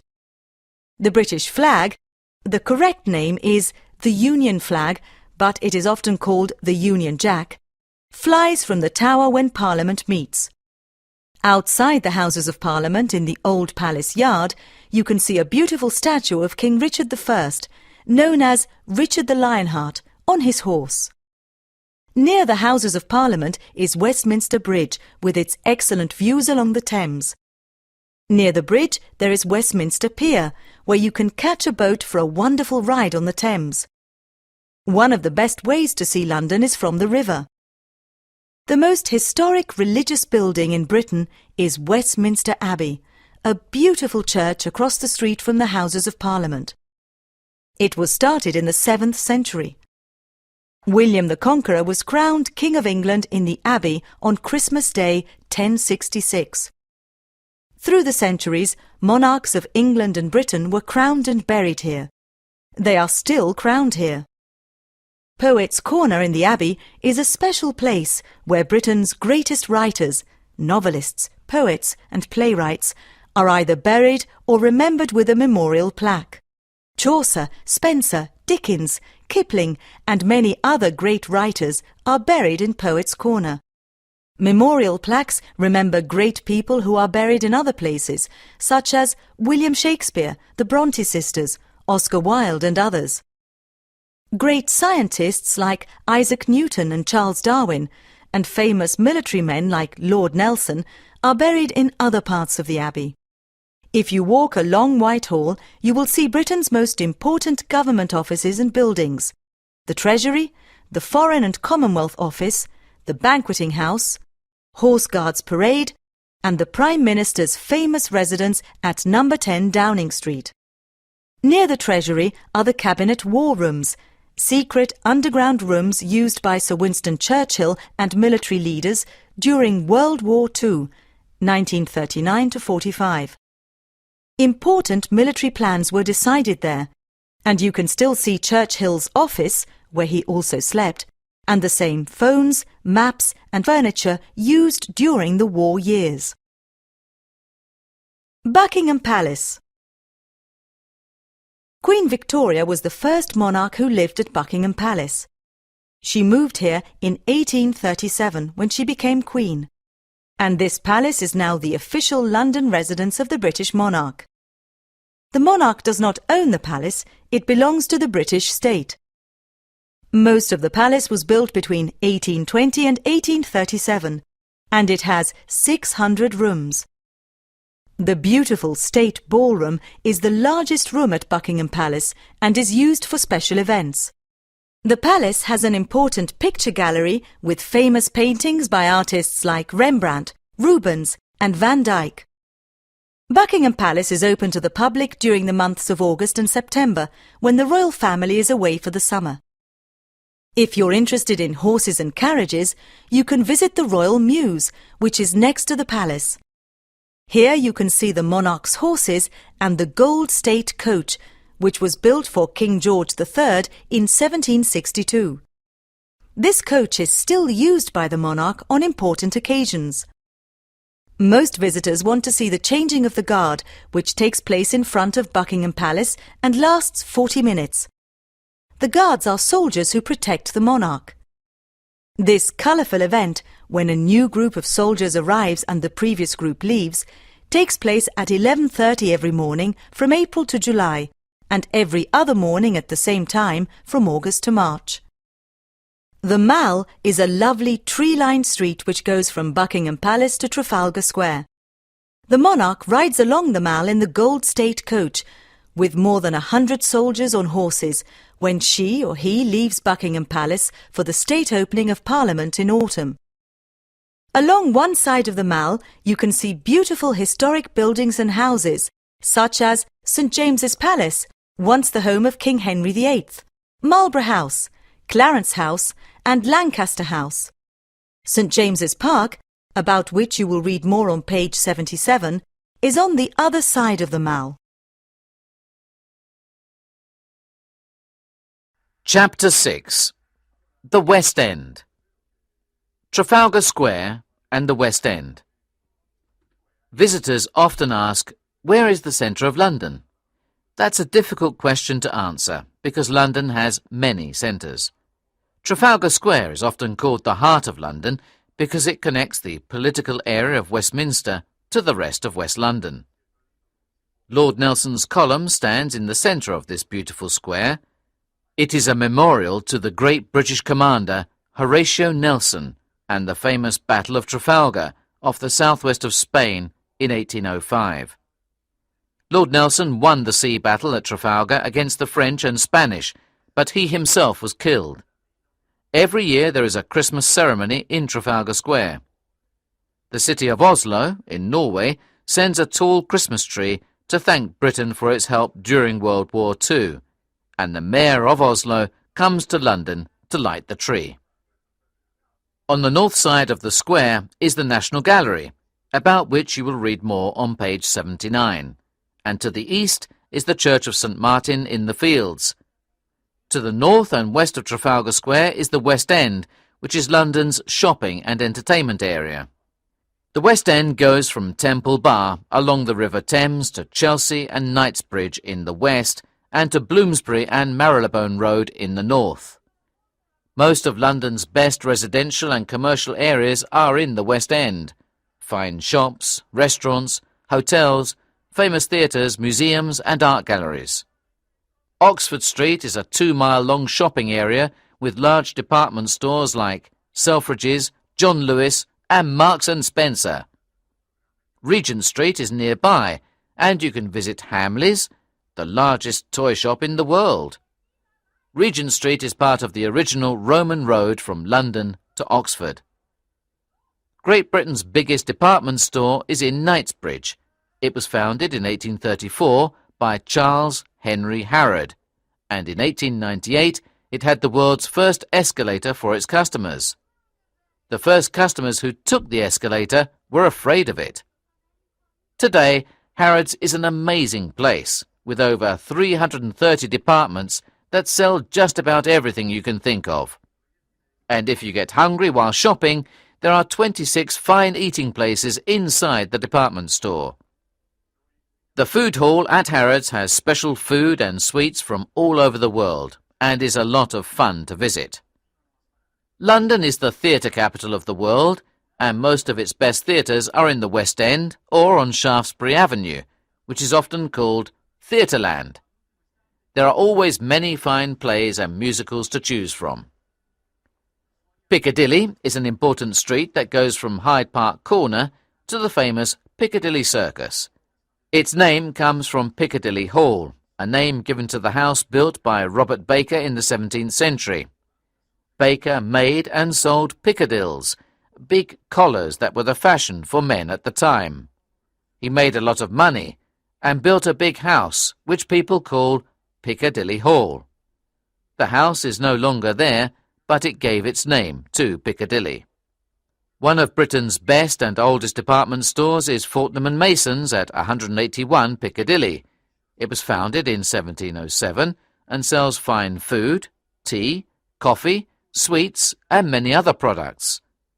You can do more shopping at the beautiful Piccadilly Arcade with its 16 shops and at the Burlington and Royal Opera arcades. Piccadilly Circus and Soho. Piccadilly Circus is a big public space built in 1819. The word circus here comes from the Latin word for circle, and it means a big open space where people meet. There are always a lot of tourists and traffic in the circus with its big neon signs. Young people like sitting and relaxing around the Shaftesbury Memorial Fountain with the statue known as Eros, the god of love. Not far from the circus is Carnaby Street, which was a fashion centre for young people in the 1960s. Today, it is a big tourist attraction. Soho is an area north of Piccadilly Circus, near Oxford Street. It attracted many foreigners, artists and writers in the past. Karl Marx lived here for 5 years, and today there are many good, inexpensive places to eat. Until 1536, it was part of King Henry VIII's Royal Park for the Palace of Whitehall. People think that the word Soho was a hunting call. Soho! Soho! There goes the fox! Old Compton Road is the heart of Soho, and here you can find French, Italian and Middle Eastern food shops, coffee shops and restaurants. The musician Mozart lived on Frith Street when he was a child in 1764. In Robert Louis Stevenson's novel The Strange Case of Dr. Jekyll and Mr. Hyde, Dr. Henry Jekyll rented rooms for Edward Hyde in Soho. London's Chinatown is on Gerrard Street in Soho, where there are Chinese restaurants and shops. Signs are written in Chinese with the English translation. Towards the end of January, or the beginning of February, thousands of people watch the colourful Chinese New Year parade in Chinatown. Charing Cross Road divides Soho from Covent Garden and is famous for its many bookshops. Here you can find all kinds of new and used books. Foyles, on Charing Cross Road, is London's largest bookshop and a fun place to visit. Covent Garden and the Strand. Covent Garden's old name was Convent Garden because the gardens of a medieval convent were located there. In 1630, the great architect Inigo Jones created Covent Garden Piazza, the first Italian-style square in London. For centuries, Covent Garden was London's biggest fruit, vegetable and flower market, but in 1974 the market moved away. In George Bernard Shaw's play Pygmalion, 1913, the opening scenes take place in the market at Covent Garden. In 1980, Covent Garden became a modern shopping centre and tourist attraction, with shops, eating places, street performers and musicians. The famous Royal Opera House and the Royal Ballet are at Covent Garden. The Theatre Royal in Drury Lane is London's oldest indoor theatre. It was built in 1663. It is known as a haunted theatre because people say that ghosts of actors live there, but they bring good luck to actors who see them. The Strand is a famous street that starts at Trafalgar Square. It runs east and becomes Fleet Street at Temple Bar, where the city begins. The name Strand comes from the Old English word riverbank or shore, because in the Middle Ages the street was next to the River Thames. It connected the city and the Palace of Westminster. Between 1865 and 1870, the Victoria Embankment was built, so the Strand was further away from the river. The Strand was the centre of Victorian theatres and nightlife, but only a few theatres remain today. The largest street carnival in Europe takes place every year at Notting Hill, to the west of the West End, during the last weekend of August. The Notting Hill Carnival is a 3-day multicultural event, and more than 1 million people go and enjoy the traditional Caribbean music, dancing, food and costumes. Listening activity. Welcome to London. Let me tell you a few things about your visit to Buckingham Palace. First of all, it's open to the public only in the summer, during the months of July and August. The palace opens at 9:45 in the morning and closes at 6 o'clock in the evening. However, the last admission is at 3:45. Tickets cost £16.50 for adults and £15 for students. If you are under 17 years of age, your ticket will cost only £9.50. and children under the age of 5 can enter for free. However, if you have a big family, there's a special family ticket that costs £44. If you're coming by car, there are car parks at Arlington House and Carrington Street. If you're coming on the tube, you can get off at Victoria Station or at St James's Park Station. And if you're coming by train, get off at the Victoria Railway Station or the Cross Railway Station. During your visit, you will see the famous staterooms, important paintings, and fine English and French furniture. Food and drinks are not allowed in the palace. Have a great visit! Chapter 7. The City and Beyond. The statue of a bronze dragon on Fleet Street is the entrance to the City of London. It is known as the Temple Bar Memorial. This is where the Romans founded Londinium almost 2,000 years ago. The city covers only about 2.6 square kilometres, about 1 square mile, and it is often called the Square Mile. It is a separate city with its own laws, police force and mayor. It is the second smallest British city in both population and size after St David's in Wales. Today, the city is one of the world's most important business and financial centres, with the Royal Exchange, the London Stock Exchange, Lloyd's of London, the Bank of England, and over 500 other banks. There are thousands of international offices in the many tall modern buildings of the city. Over 400,000 people work within the Square Mile during weekdays, and it is a crowded, noisy place. In the city, there is an open space known as the Bank, which is particularly busy and crowded during weekdays. At the weekends, there are very few people in the streets, because only about 8,000 people live there. The Barbican Centre is a very big complex of buildings, towers, garages and walkways. It was built in the 1970s, and most Londoners don't like the way it looks. It is the largest performing arts centre in Europe and home to 2 symphony orchestras, a theatre, an art gallery, a cinema and the excellent Museum of London. Fleet Street was once a road between the city and Westminster. Then it became the centre of the publishing and newspaper business for centuries. William Caxton was the first person to introduce the printing press to England, and in the early 1500s, printers and publishers opened their shops on Fleet Street. In 1702, the Daily Courant was the first newspaper published on Fleet Street. During the 1980s, the Times and other important newspapers moved to Docklands in the East End.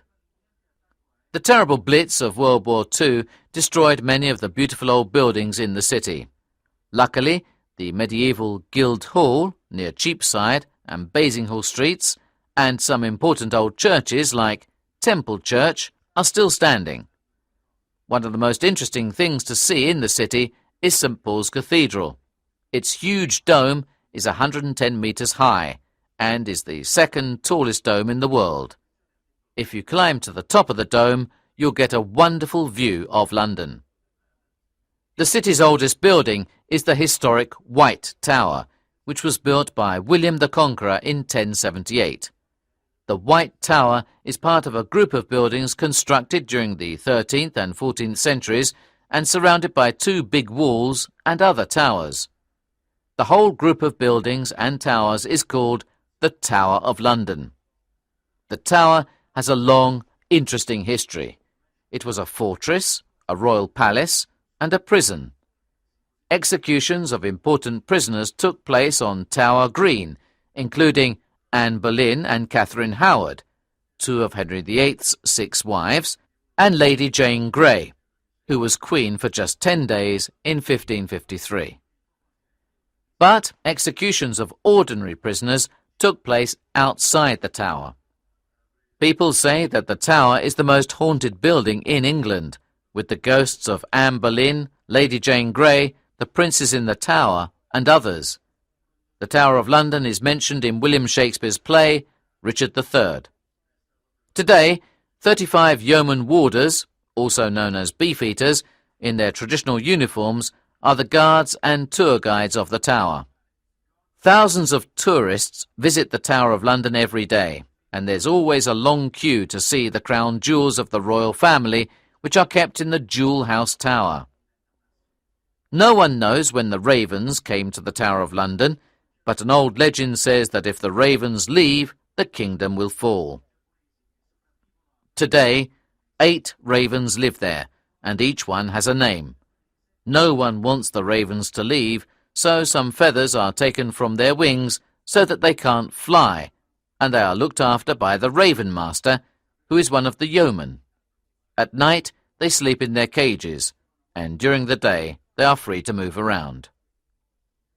Tower Bridge, very near the Tower of London, is a symbol of London and is one of the several bridges that cross the Thames. It was built during the Victorian Age in 1894, when London was a busy port. At that time, the central part of the bridge opened several times a day for ships to pass. Today, the bridge opens only a couple of times a week, but it is still a big tourist attraction. You can get great views of London from the top of the 2 towers and from the walkway that connects them. There are many more places to see and things to do in this wonderful city, but the best thing to do is to go and visit. It is the first day of summer school at the Clement School of Languages in London. Students from many different countries have come here to spend a month improving their English. Peter Evans is one of the teachers at the school. He is welcoming the students and answering their questions. Welcome to our school. My name is Peter Evans, and I am one of the teachers here. It is a great pleasure to welcome you to London and to summer school.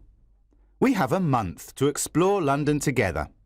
We will discover some of London's history and traditions, as well as enjoying all the modern aspects of London that make it such a fascinating city.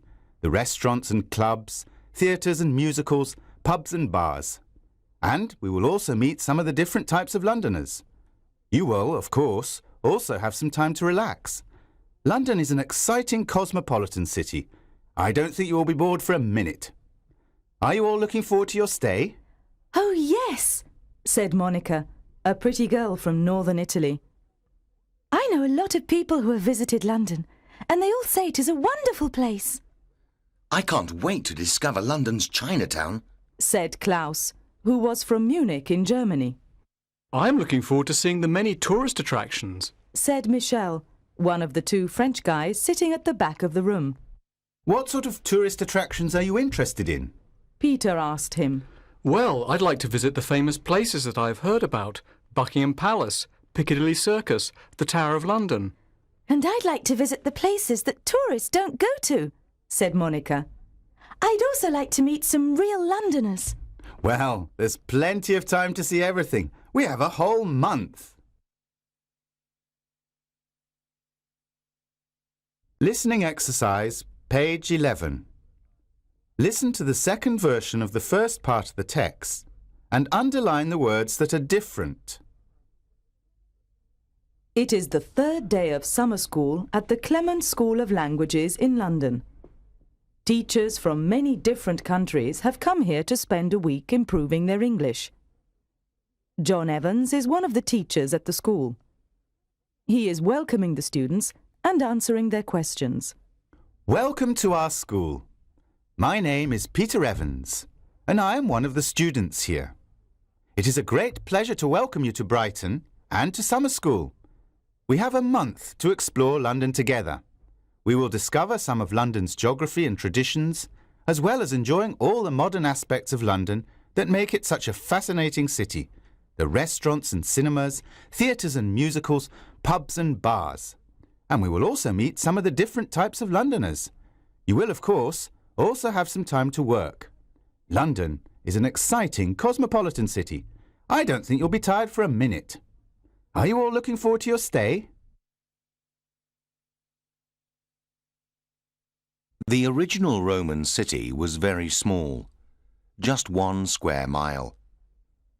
If you look at the map, you will see that this area is known as the city.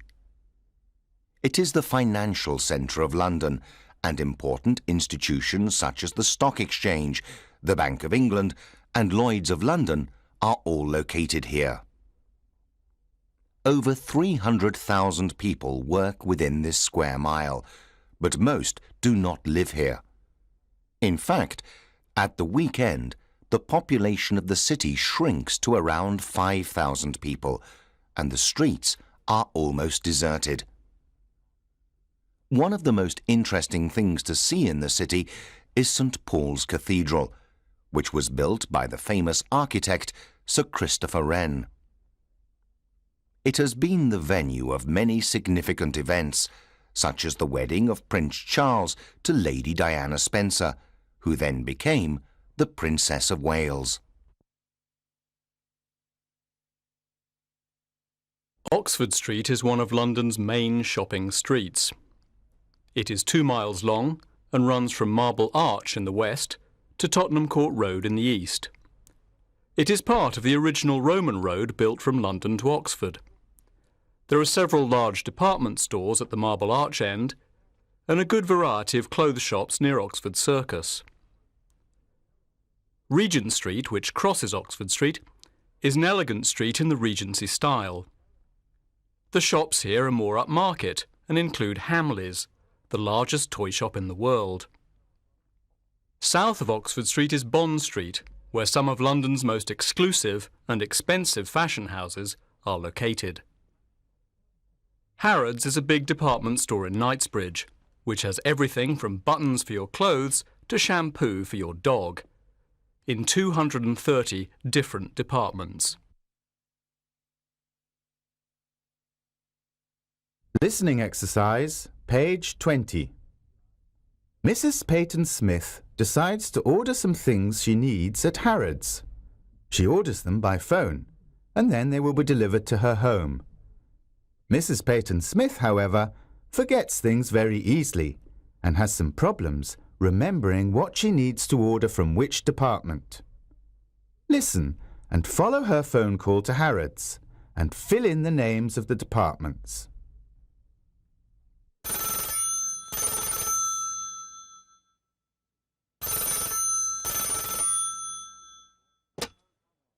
Good morning. Harrods Department Store. How may I help you? Good morning. I would like to order some things to be delivered to my home, please. Certainly, madam. Which department would you like to speak to? The women's clothing department, please. One moment, please. I'll put you through. Harrods Women's Clothing Department. Hello. I would like to order a cream-coloured man's scarf, please. I'm afraid you'll have to speak to the men's clothing department. Oh, all right. I'll just put you through. Thank you. Men's clothing department, how may I help you? Pardon? This is the men's clothing department, madam. Oh, no. I don't need to buy men's clothes. I am not a man. As a matter of fact, I live alone. And I'm refurbishing my house, so I need to speak to the home furnishings department. Certainly, madam. Home Furnishings. May I help you? Yes, I'd like to buy a new bed for my holiday home. Well, I'm sorry, but I'm afraid you're speaking to the wrong department. Well, put me through to the right department, will you? This is the furniture department. How may I help you? Ah, yes. I'd like to purchase a new lamp for my sitting room. I'm afraid you've been put through to the wrong department. The wrong department? How is that possible? I'm awfully sorry, madam, but if you don't mind waiting, I'll put you through to the right department. Well, I'm afraid I do mind waiting. I've been waiting all morning. I have a very long shopping list. Crockery for my kitchen, a new lamp for the sitting room, a new brass bed, a present for the architect, and lots of goodies to eat for tomorrow's housewarming. I see, madam.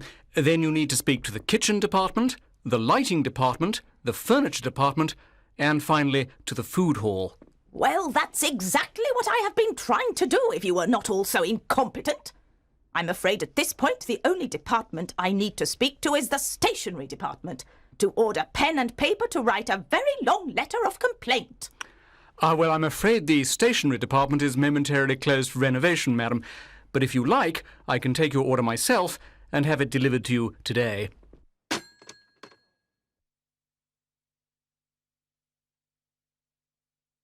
The area called Covent Garden is one of the liveliest in London. It is a favourite meeting place for Londoners and tourists alike. Covent Garden was originally Convent Garden, and this was where the fruit and vegetables were grown for the religious community of Westminster Abbey. The architect Inigo Jones built the piazza in the 17th century, and it became a fashionable residential area.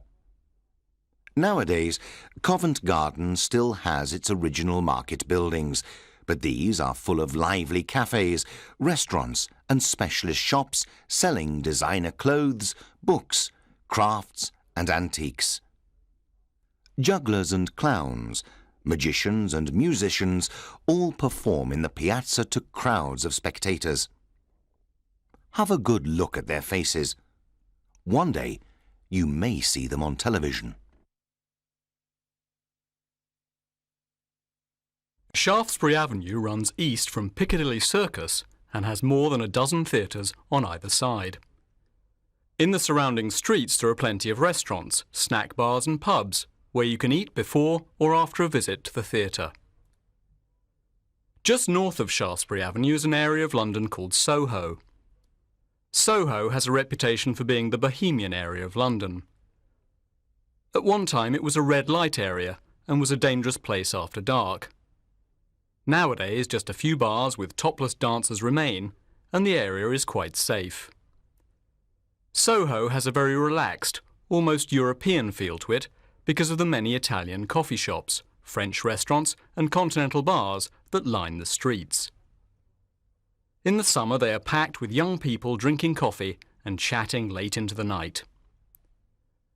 South of Shaftesbury Avenue is Chinatown. Walk into Chinatown and you're in a different world. The streets are filled with Chinese restaurants, grocers selling exotic vegetables, and clinics offering acupuncture and Chinese herbal remedies. Even the shop names and street signs are in Chinese, with the English translation written underneath. Listening exercise. Page 26. Peter takes the students on a sightseeing tour of London. Listen to Guido telling Michelle, who didn't go on the tour, all about it. Then complete the exercise below by ticking the correct statements. We started our tour in Victoria. We bought our tickets on the bus. They cost £12 each. The bus was one of the famous double-decker buses with an open top. It was really cool. As the weather was sunny, we were able to sit upstairs in the open air. The bus took us to Buckingham Palace, where we saw the changing of the guard. We were very lucky to have such a good view, as there were hundreds of people gathered outside the gates of the palace. Next, we passed Harrods, London's most famous store, and we got off the bus here to do some shopping. Then we got on another bus, which took us past Hyde Park Corner and Selfridge's store on Oxford Street to the Marylebone Road, where we visited the famous Madame Tussauds Waxwork Museum. Our next bus took us past the house of Sherlock Holmes in Baker Street and on to Tottenham Court Road. We stopped at the British Museum, where we spent more than 2 hours visiting archaeological remains from ancient civilizations. The museum is so big that you can spend several days there and not see all of the collections. We had lunch in the cafe at the British Museum, and then we continued eastwards into the City of London, where we saw St Paul's Cathedral, the Monument, and the ultra-modern Lloyd's of London building. When we arrived at the Tower of London, we got off the bus and took some photographs from Tower Bridge. Our next bus took us back into the West End. We saw Piccadilly Circus and the Statue of Eros and some of the many theatres in Shaftesbury Avenue. Then we went to Trafalgar Square, where we got off the bus to feed the hundreds of pigeons that gather there. Our last stop was Covent Garden, where we had a drink in a cafe and watched the many street entertainers. After that, we were so tired that we decided to take a taxi back to our hostel. The first English Parliament was established in 1265. In those days, the King was also Prime Minister, and the Parliament sat in his palace, the Palace of Westminster. The present-day Houses of Parliament stand in the same place. There are two main chambers, one for the House of Commons and one for the House of Lords. The latter has recently been reformed, so that hereditary peers no longer have the automatic right to sit there. The Lords' Chamber is used by the Queen to deliver her speech at the state opening of Parliament. There is a visitors' gallery in each chamber, and visitors can sit here during debates that are in session. The famous four-faced clock tower, Big Ben, which rises above the Houses of Parliament, is recognised all over the world as a symbol of London. The official residence of the Prime Minister is usually 10 Downing Street. The Prime Minister, Tony Blair, however, chose to live at 11 Downing Street because of his large family. In number 10 there is a cabinet room where government policy is decided and a state dining room where official guests are entertained. According to tradition, the front door of number 10 is never locked, but a policeman guards the house 24 hours a day. Winston Churchill is generally regarded as the most prominent politician of the 20th century. He was the son of Lord Randolph Churchill and his beautiful American wife, Jennie Jerome. Churchill entered Parliament in 1901, but didn't hold a cabinet post until 1910, when he was made Home Secretary.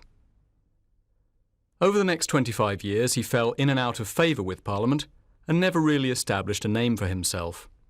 However, after the declaration of war in 1939, his fortunes changed and he was appointed to the Admiralty. The following year he was elected Prime Minister. His great talent for oratory inspired the British people, and his diplomatic handling of world politicians and brilliant war tactics made a huge contribution to the Allied victory.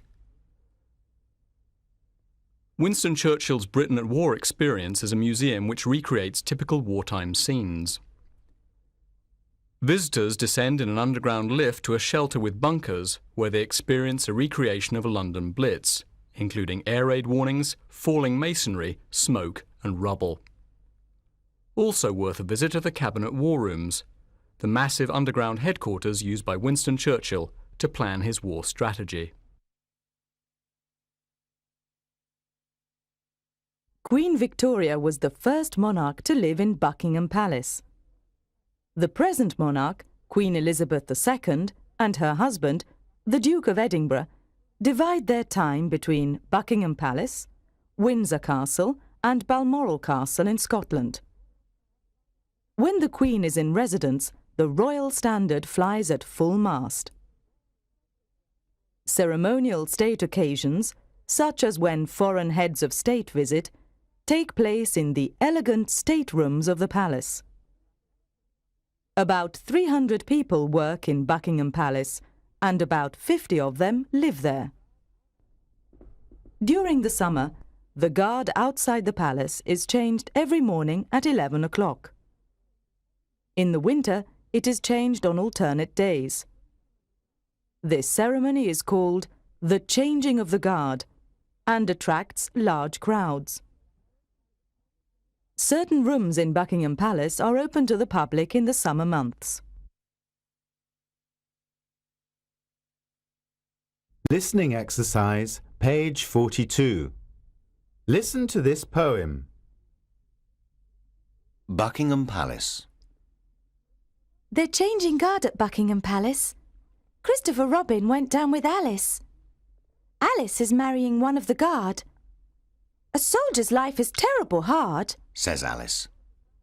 They're changing guard at Buckingham Palace. Christopher Robin went down with Alice.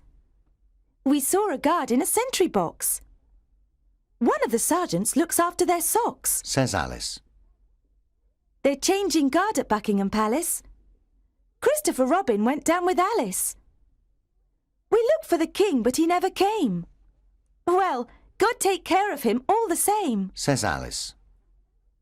They're changing guard at Buckingham Palace. Christopher Robin went down with Alice. They've great big parties inside the grounds. I wouldn't be king for £100, says Alice. They're changing guard at Buckingham Palace. Christopher Robin went down with Alice. A face looked out, but it wasn't the king's. He's much too busy assigning things, says Alice. They're changing guard at Buckingham Palace. Christopher Robin went down with Alice. Do you think the king knows all about me? Sure to, dear, but it's time for tea, says Alice. During the Industrial Revolution, thousands of people came to London from all over the country. They found work in the factories. Young children worked in the factories too. Adults and children worked very long hours in terrible conditions. Children often did the most dangerous jobs because they were small. Chimney sweeps, for example. There were many accidents at work, and some were fatal. Workers made very little money and lived in small, dark houses. The streets were dirty and narrow. Living conditions were very unhealthy. Listening exercise, page 49. Listen to the directions given to Guido and Monica and mark the position of the following places on the map.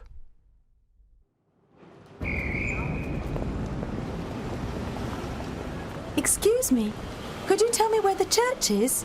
Yes, go straight on until you come to the roundabout. Turn right and the church is on your left.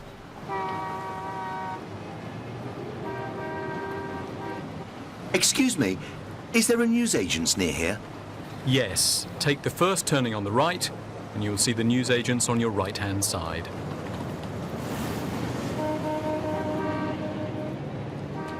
Excuse me, where's the nearest tube station? Take the first turning on your left. Keep walking until you come to a crossroads. You'll see the tube station on the right-hand corner.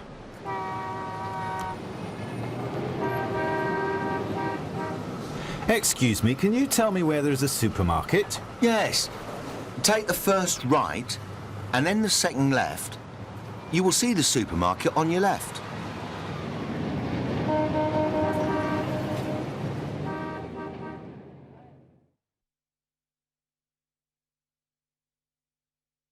Highgate Village is situated on top of the highest hill in North London and consequently has a fantastic view over the city.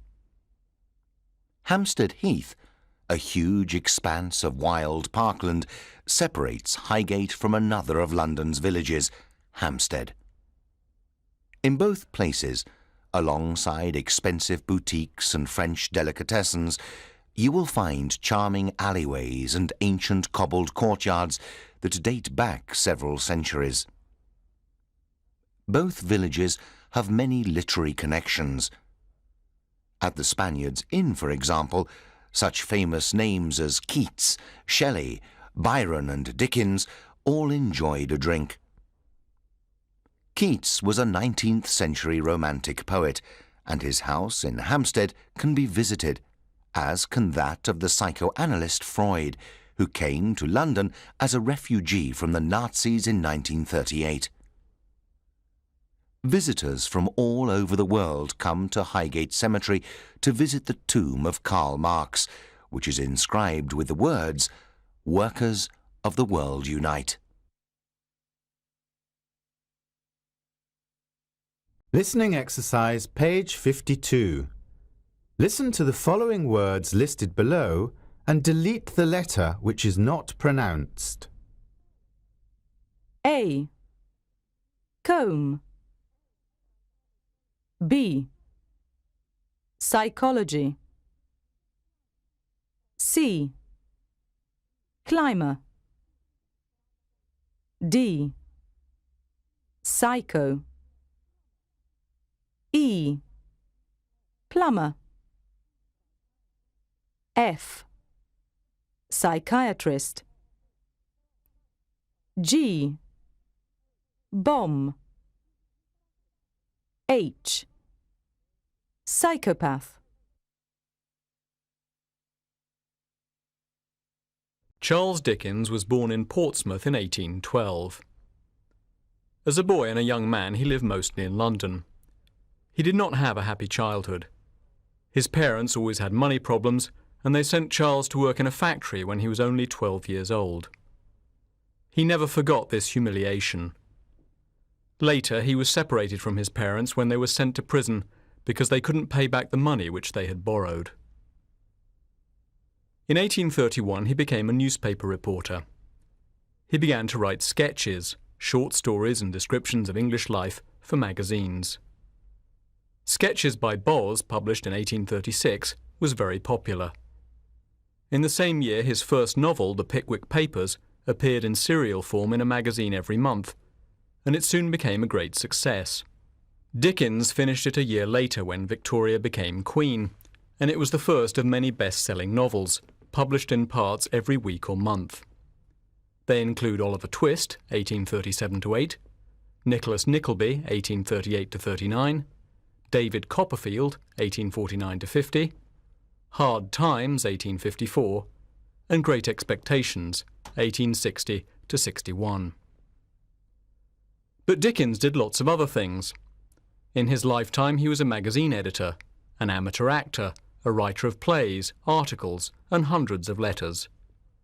He also liked travelling, and he lived in Italy, 1844-5, Switzerland, 1846-7, and Paris, 1847. In 1842, he toured North America, and he returned there in 1867-8 to read his books in public. This was an enormous success, but it was very hard work, and he became ill.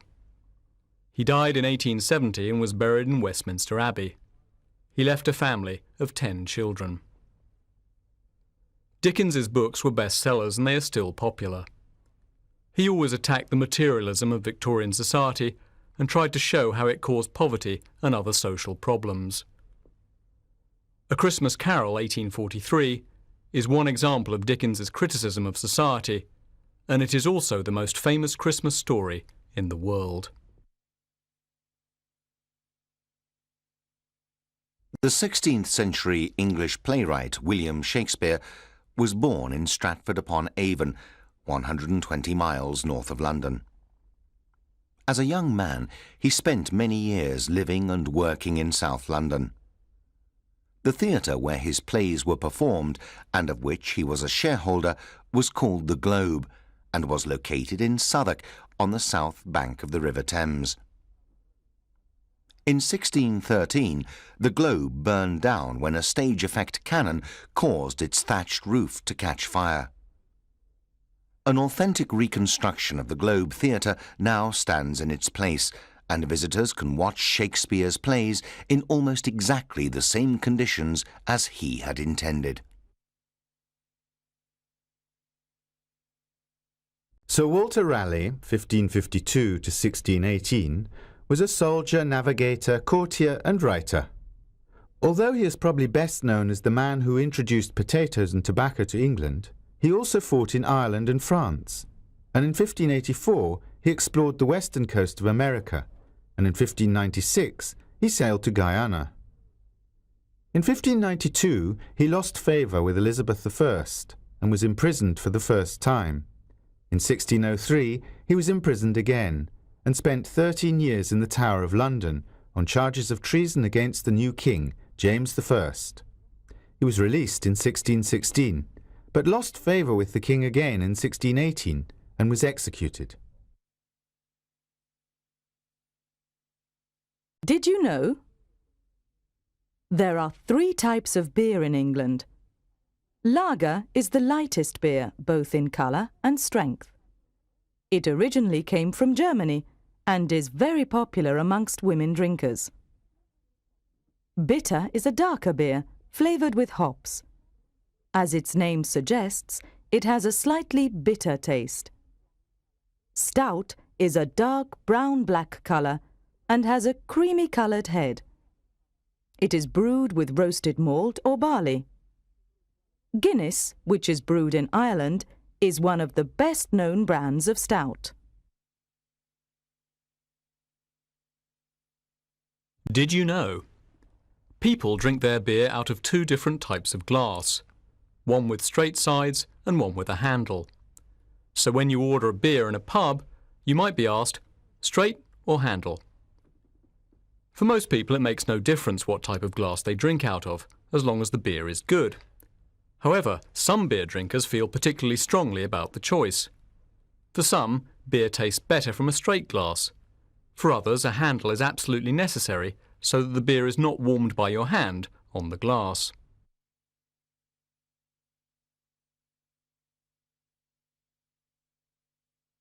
The most famous open spaces in London are the royal parks, all of which were once the grounds of royal homes and palaces. Hyde Park has a beautiful lake called the Serpentine, and visitors to the park can bathe in the lake, hire pedal boats, or go horse riding there. On Sundays, visit Speaker's Corner, where anyone with an opinion is welcome to address anyone willing to listen. To the east of Hyde Park are Kensington Gardens, which have beautiful ornamental fountains and statues. These are the grounds of Kensington Palace, the residence of the late Diana, Princess of Wales. Regent's Park is situated to the north of Oxford Street. It is roughly circular in shape and has an inner and outer ring.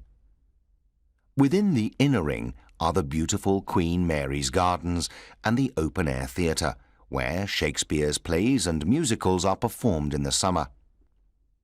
The outer ring houses London Zoo. Around the southern edge of the park is a beautiful terrace of very desirable houses, which are worth more than £10 million each.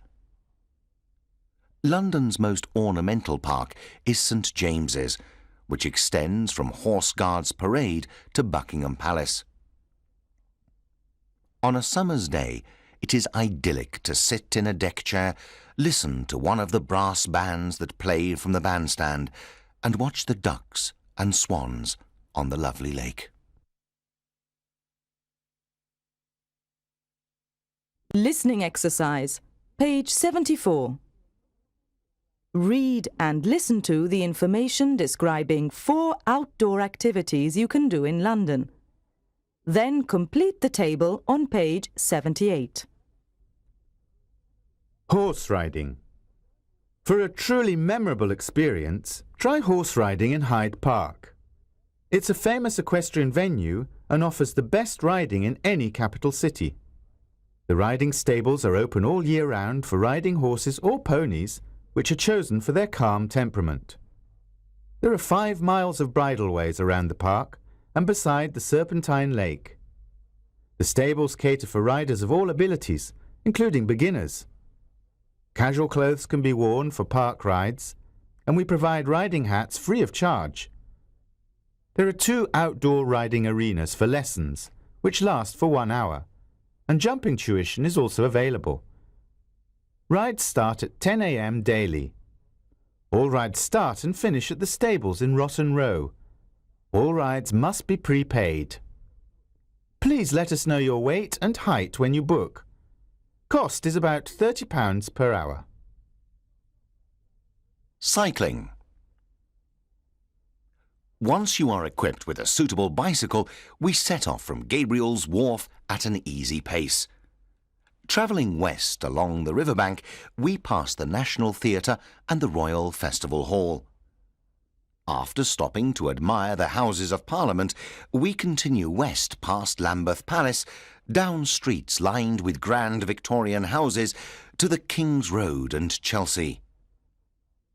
We cycle past the museums in South Kensington and up to Hyde Park, where we ride along roads that are closed to traffic. We pass through Hyde Park, along Constitution Hill, past Buckingham Palace and down the Mall to Trafalgar Square. We take a short walk through the square, past Nelson's Column and the National Gallery, before pedalling through back streets to Covent Garden. Finally, we returned to Gabriel's Wharf, crossing over Waterloo Bridge for a last look back at the West End. The tour starts at 2 p.m. and lasts approximately 3 hours. Cost is about £12. Walking. Explore the London of Shakespeare and Dickens, the two greatest literary names associated with London. Depart from Monument Underground Station at 10 a.m. Cost is about £5. Explore cobbled back streets in the heart of London and discover remnants of the poverty-stricken London that Dickens knew as a boy, including the walls of Marshalsea Prison where his father was locked up. A few centuries earlier, London was the home of William Shakespeare, though not his birthplace. We visit his theatre, the Globe, and other Elizabethan theatres, including an ancient coaching inn in whose courtyard Shakespeare's plays are still performed today. The walk finishes approximately 2 hours later at Monument Underground Station. Canal boat. If you want to enjoy the open air, but you aren't keen on exercise, then a canal boat trip is ideal for you. Board the narrow boat at Little Venice, near Warwick Avenue Underground Station, and cruise along the Regent's Canal, through Regent's Park and London Zoo to Camden Lock. Journey time 50 minutes. Here you can browse around the market and enjoy some refreshments before taking your return boat to Little Venice. Journey time 35 minutes. Boats leave from 9 a.m. Cost is about £10.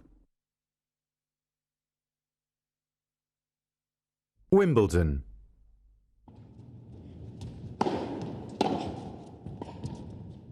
The tennis tournament held each year in June and July at Wimbledon is perhaps the most famous grass court tournament in the world, and tickets are highly sought after.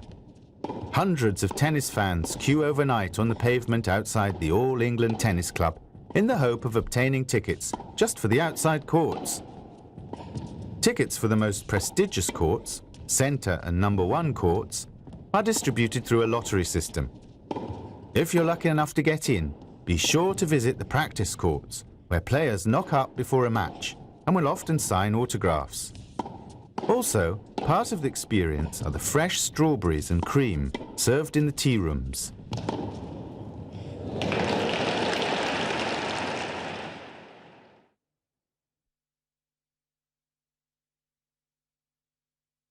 Listening exercise, page 80. Listen to the description of these two events, then fill in the grid below. Notting Hill Carnival.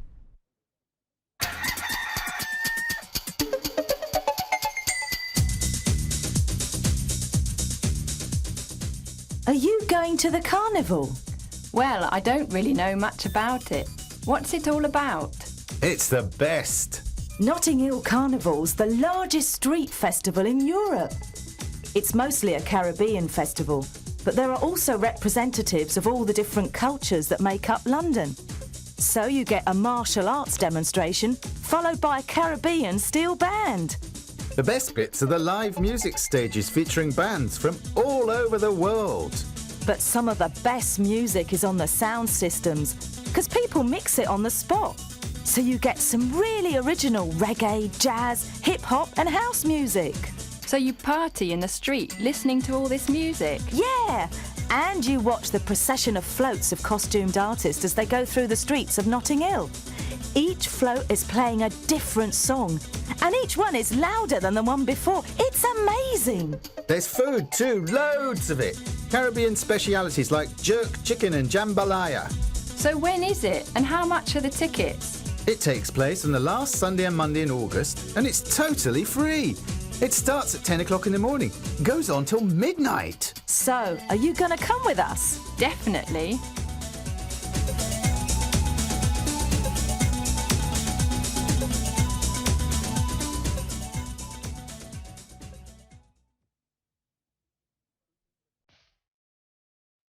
Trooping the Colour.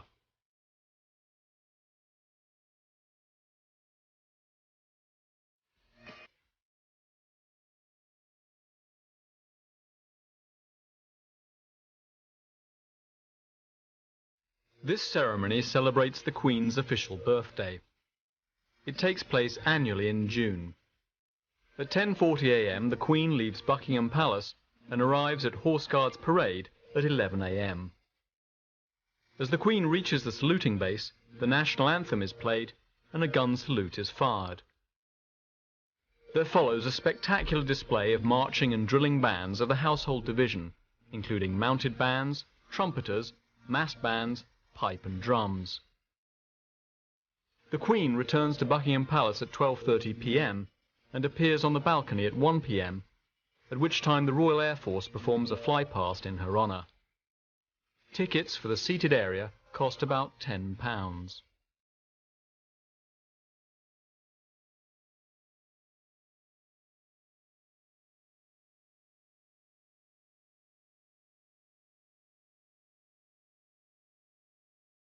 Do you like watching live bands?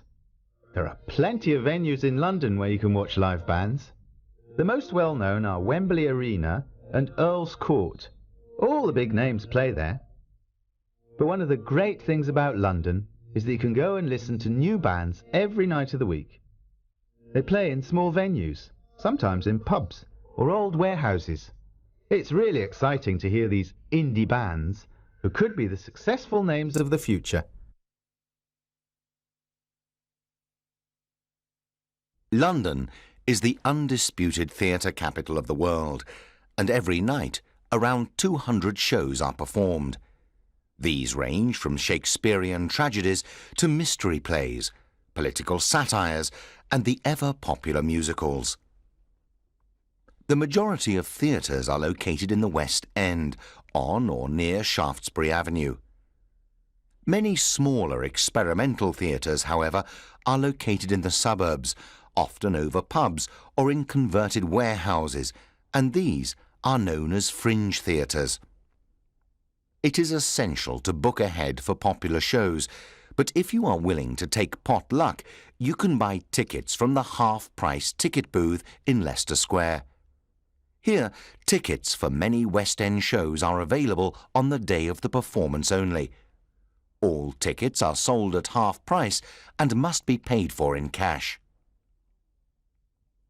London also has a great reputation as a classical music venue. 5 orchestras are based here and many others visit.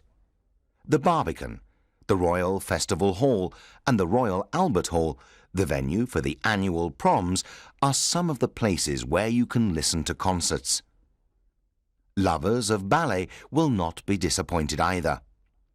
The Royal Ballet Company, the English National Ballet and the Rambert Dance Company perform in various locations during the course of the year, as do a number of visiting companies. If you love opera, you can visit the Royal Opera House in Covent Garden, or if you prefer to see productions in English, there is the London Coliseum, which is the home of the English National Opera. Listening exercise, page 92. Listen to the reviews of 3 top London shows and complete the table below. Miss Saigon plays at the Theatre Royal, Drury Lane. Performances are at 7:45 Monday to Saturday, and there are 2 matinee performances at 3 p.m. on Wednesday and Saturday. The performance lasts 2 hours and 45 minutes. The story is about the tragic love affair between a young Vietnamese girl and an American soldier during the fall of Saigon in 1975. There are great special effects, including a helicopter that comes into land on stage. Starlight Express plays at the Apollo Theatre in Victoria. Performances are at 7:45 Monday to Saturday, and there are matinee performances on Tuesday and Saturday at 3 p.m. The performance lasts 2 hours and 30 minutes. This fast-paced musical is about the race to find the biggest, fastest engine on the American railway. The audience is seated in the middle of the action as the cast, who are dressed as trains, roller skate around a track encircling the auditorium. Andrew Lloyd Webber's high-velocity musical is a dazzling theatrical experience. Don't miss it. West Side Story plays at the Prince of Wales Theatre. Performances are at 7:45 Monday to Saturday, and there are 2 matinee performances at 3 p.m. on Thursday and Saturday. The performance lasts 2 hours and 20 minutes. The story is a modern-day Romeo and Juliet as love transcends ethnic gang warfare on the mean streets of 1950s New York. Exuberant and colourful dancing. Did you know? 70% of the population of the UK drink tea. 185 million cups of tea are drunk every day in the UK. By the age of 70, the average Briton will have drunk an estimated 90,000 cups. Tea remains the first choice of drink in Britain during any crisis, national or personal. The top 3 brands of English tea are Tetley, PG Tips and Typhoo. Pub vocabulary. I'll have half. House red, please. Is this dead? Last orders. Time, gentlemen, please. Drink up. One for the road. Pub opening times. Pubs in England and Wales are permitted to sell alcohol from 11 a.m. to 11 p.m. on weekdays. On Sundays, they are not allowed to start selling alcohol until 12 p.m. Although you can go into a pub at 16, you must be 18 years or older to buy and consume alcohol in a pub. Some pubs have a family room where children can go.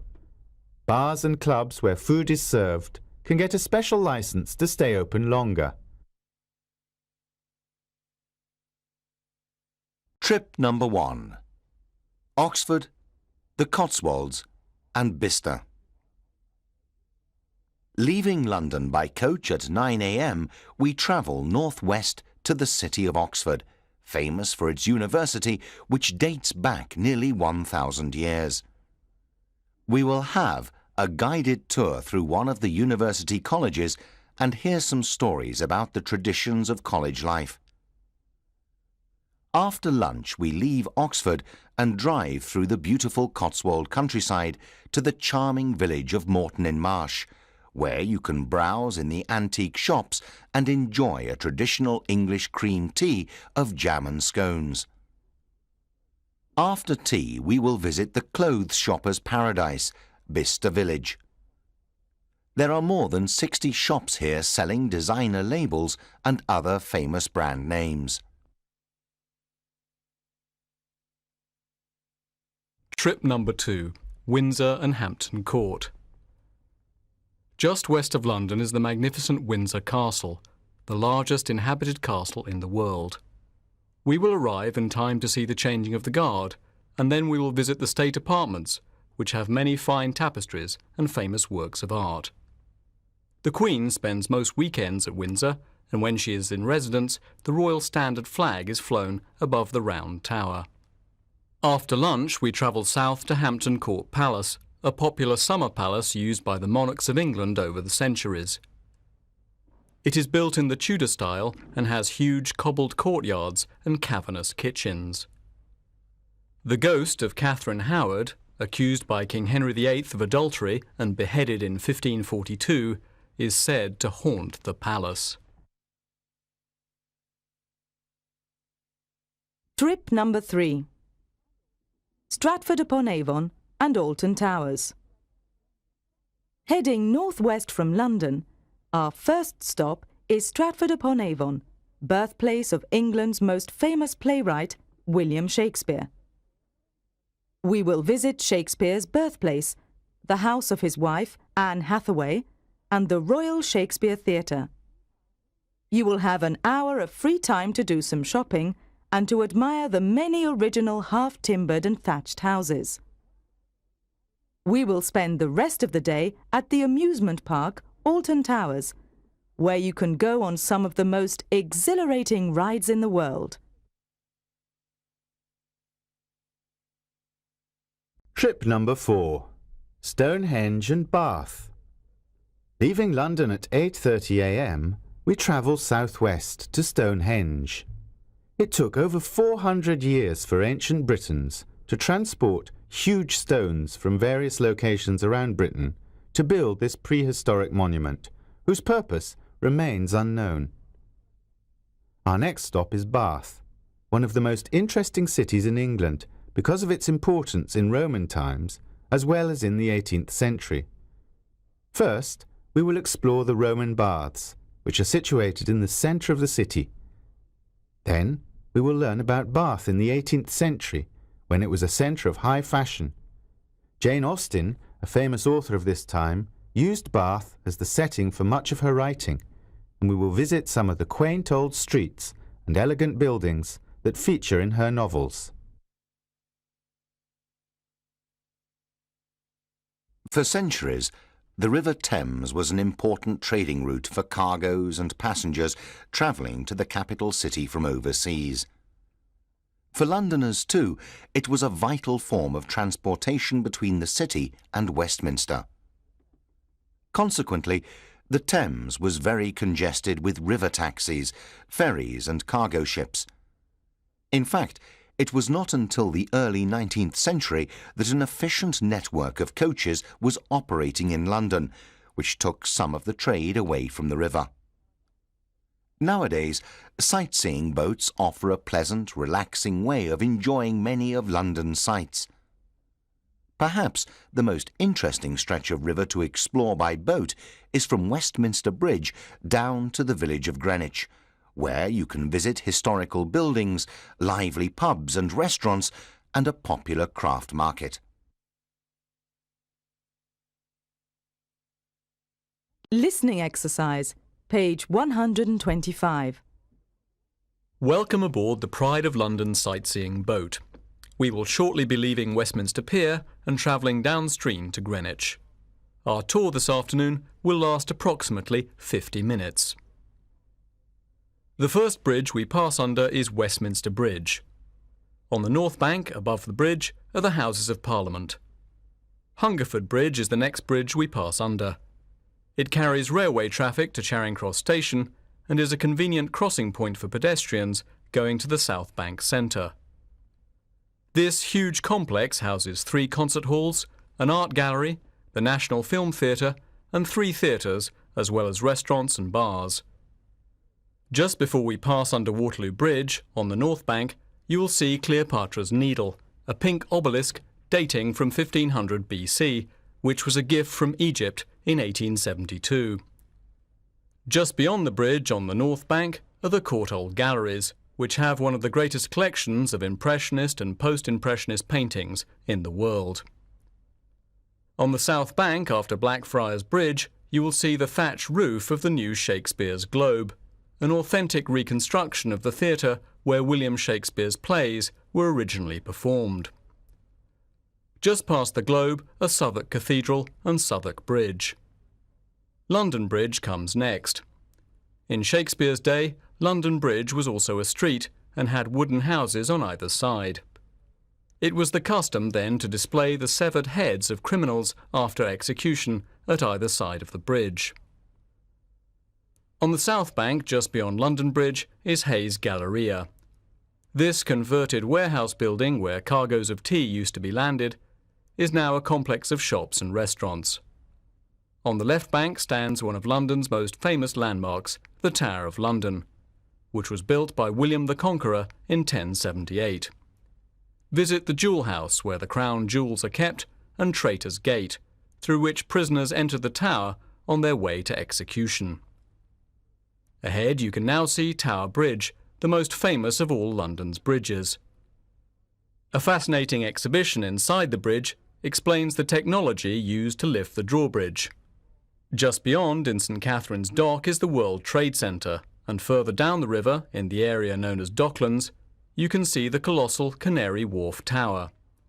It stands 800 feet high and is the tallest building in London. We have now arrived at Greenwich Pier, where we will dock and you will continue sightseeing on foot.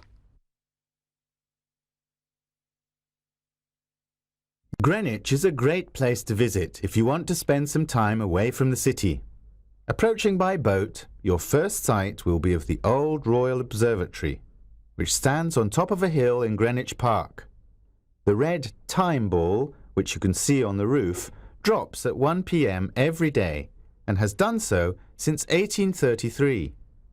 It was a signal for ships passing on the river, and sailors set their watches by it. By the gate of the Old Royal Observatory stands a 120-year-old clock, which shows Greenwich Mean Time, and in the courtyard, a modern clock gives a digital readout accurate to the nearest hundredth of a second. Visitors can stand astride the Greenwich Meridian line, with one foot in either hemisphere, and at night a laser beam recreates the meridian across the river. If you are interested in sailing or the sea, you should visit Greenwich's many nautical attractions. These include the National Maritime Museum, the Cutty Sark, a 19th century tea clipper which sailed from London to China in 107 days, and the Gypsy Moth, a small yacht in which Sir Francis Chichester sailed alone around the world in 1966. The London Eye. British Airways London Eye is the world's highest observation wheel. This unique structure is 135 metres tall and has 32 high-tech passenger capsules, which take passengers on a 30-minute journey over London's landmarks, offering a bird's-eye view over a 30-mile radius, usually only accessible by helicopter or aircraft. The wheel, which opened in January 2000, is located in Jubilee Gardens on the South Bank. It is expected to carry up to 2 million passengers annually over 5 years before moving to another site. Further information is available at www.ba-londoneye.com. Listening exercise, page 130. Listen to the interview and answer the following questions. How many foreign visitors come to Britain each year? Last year, 25.5 million foreign visitors came to Britain. Where do the majority of visitors come from? France, USA, Germany and Ireland. How many Italians visit Britain? Last year, there were 1 million Italian visitors. Who are the biggest spenders? The Americans are the biggest spenders. Last year, they spent over £2 billion in Britain. How much revenue does Britain make from overseas tourism? Britain makes more than £12 billion from overseas tourism. It is one of Britain's most important industries. What are the most popular attractions in London? The top 5 most popular London attractions are the British Museum, Madame Tussauds, the Tower of London, the Natural History Museum and the Science Museum. Which are the most popular months for tourists to visit Britain? The most popular months for tourists to visit Britain are July and August. However, visitors who are able to come in less busy months will benefit from lower prices and many special offers. What benefits does tourism have on the British economy? Tourism supports around 1.7 million jobs. 1 in 5 of all new jobs in Britain are in the tourist industry.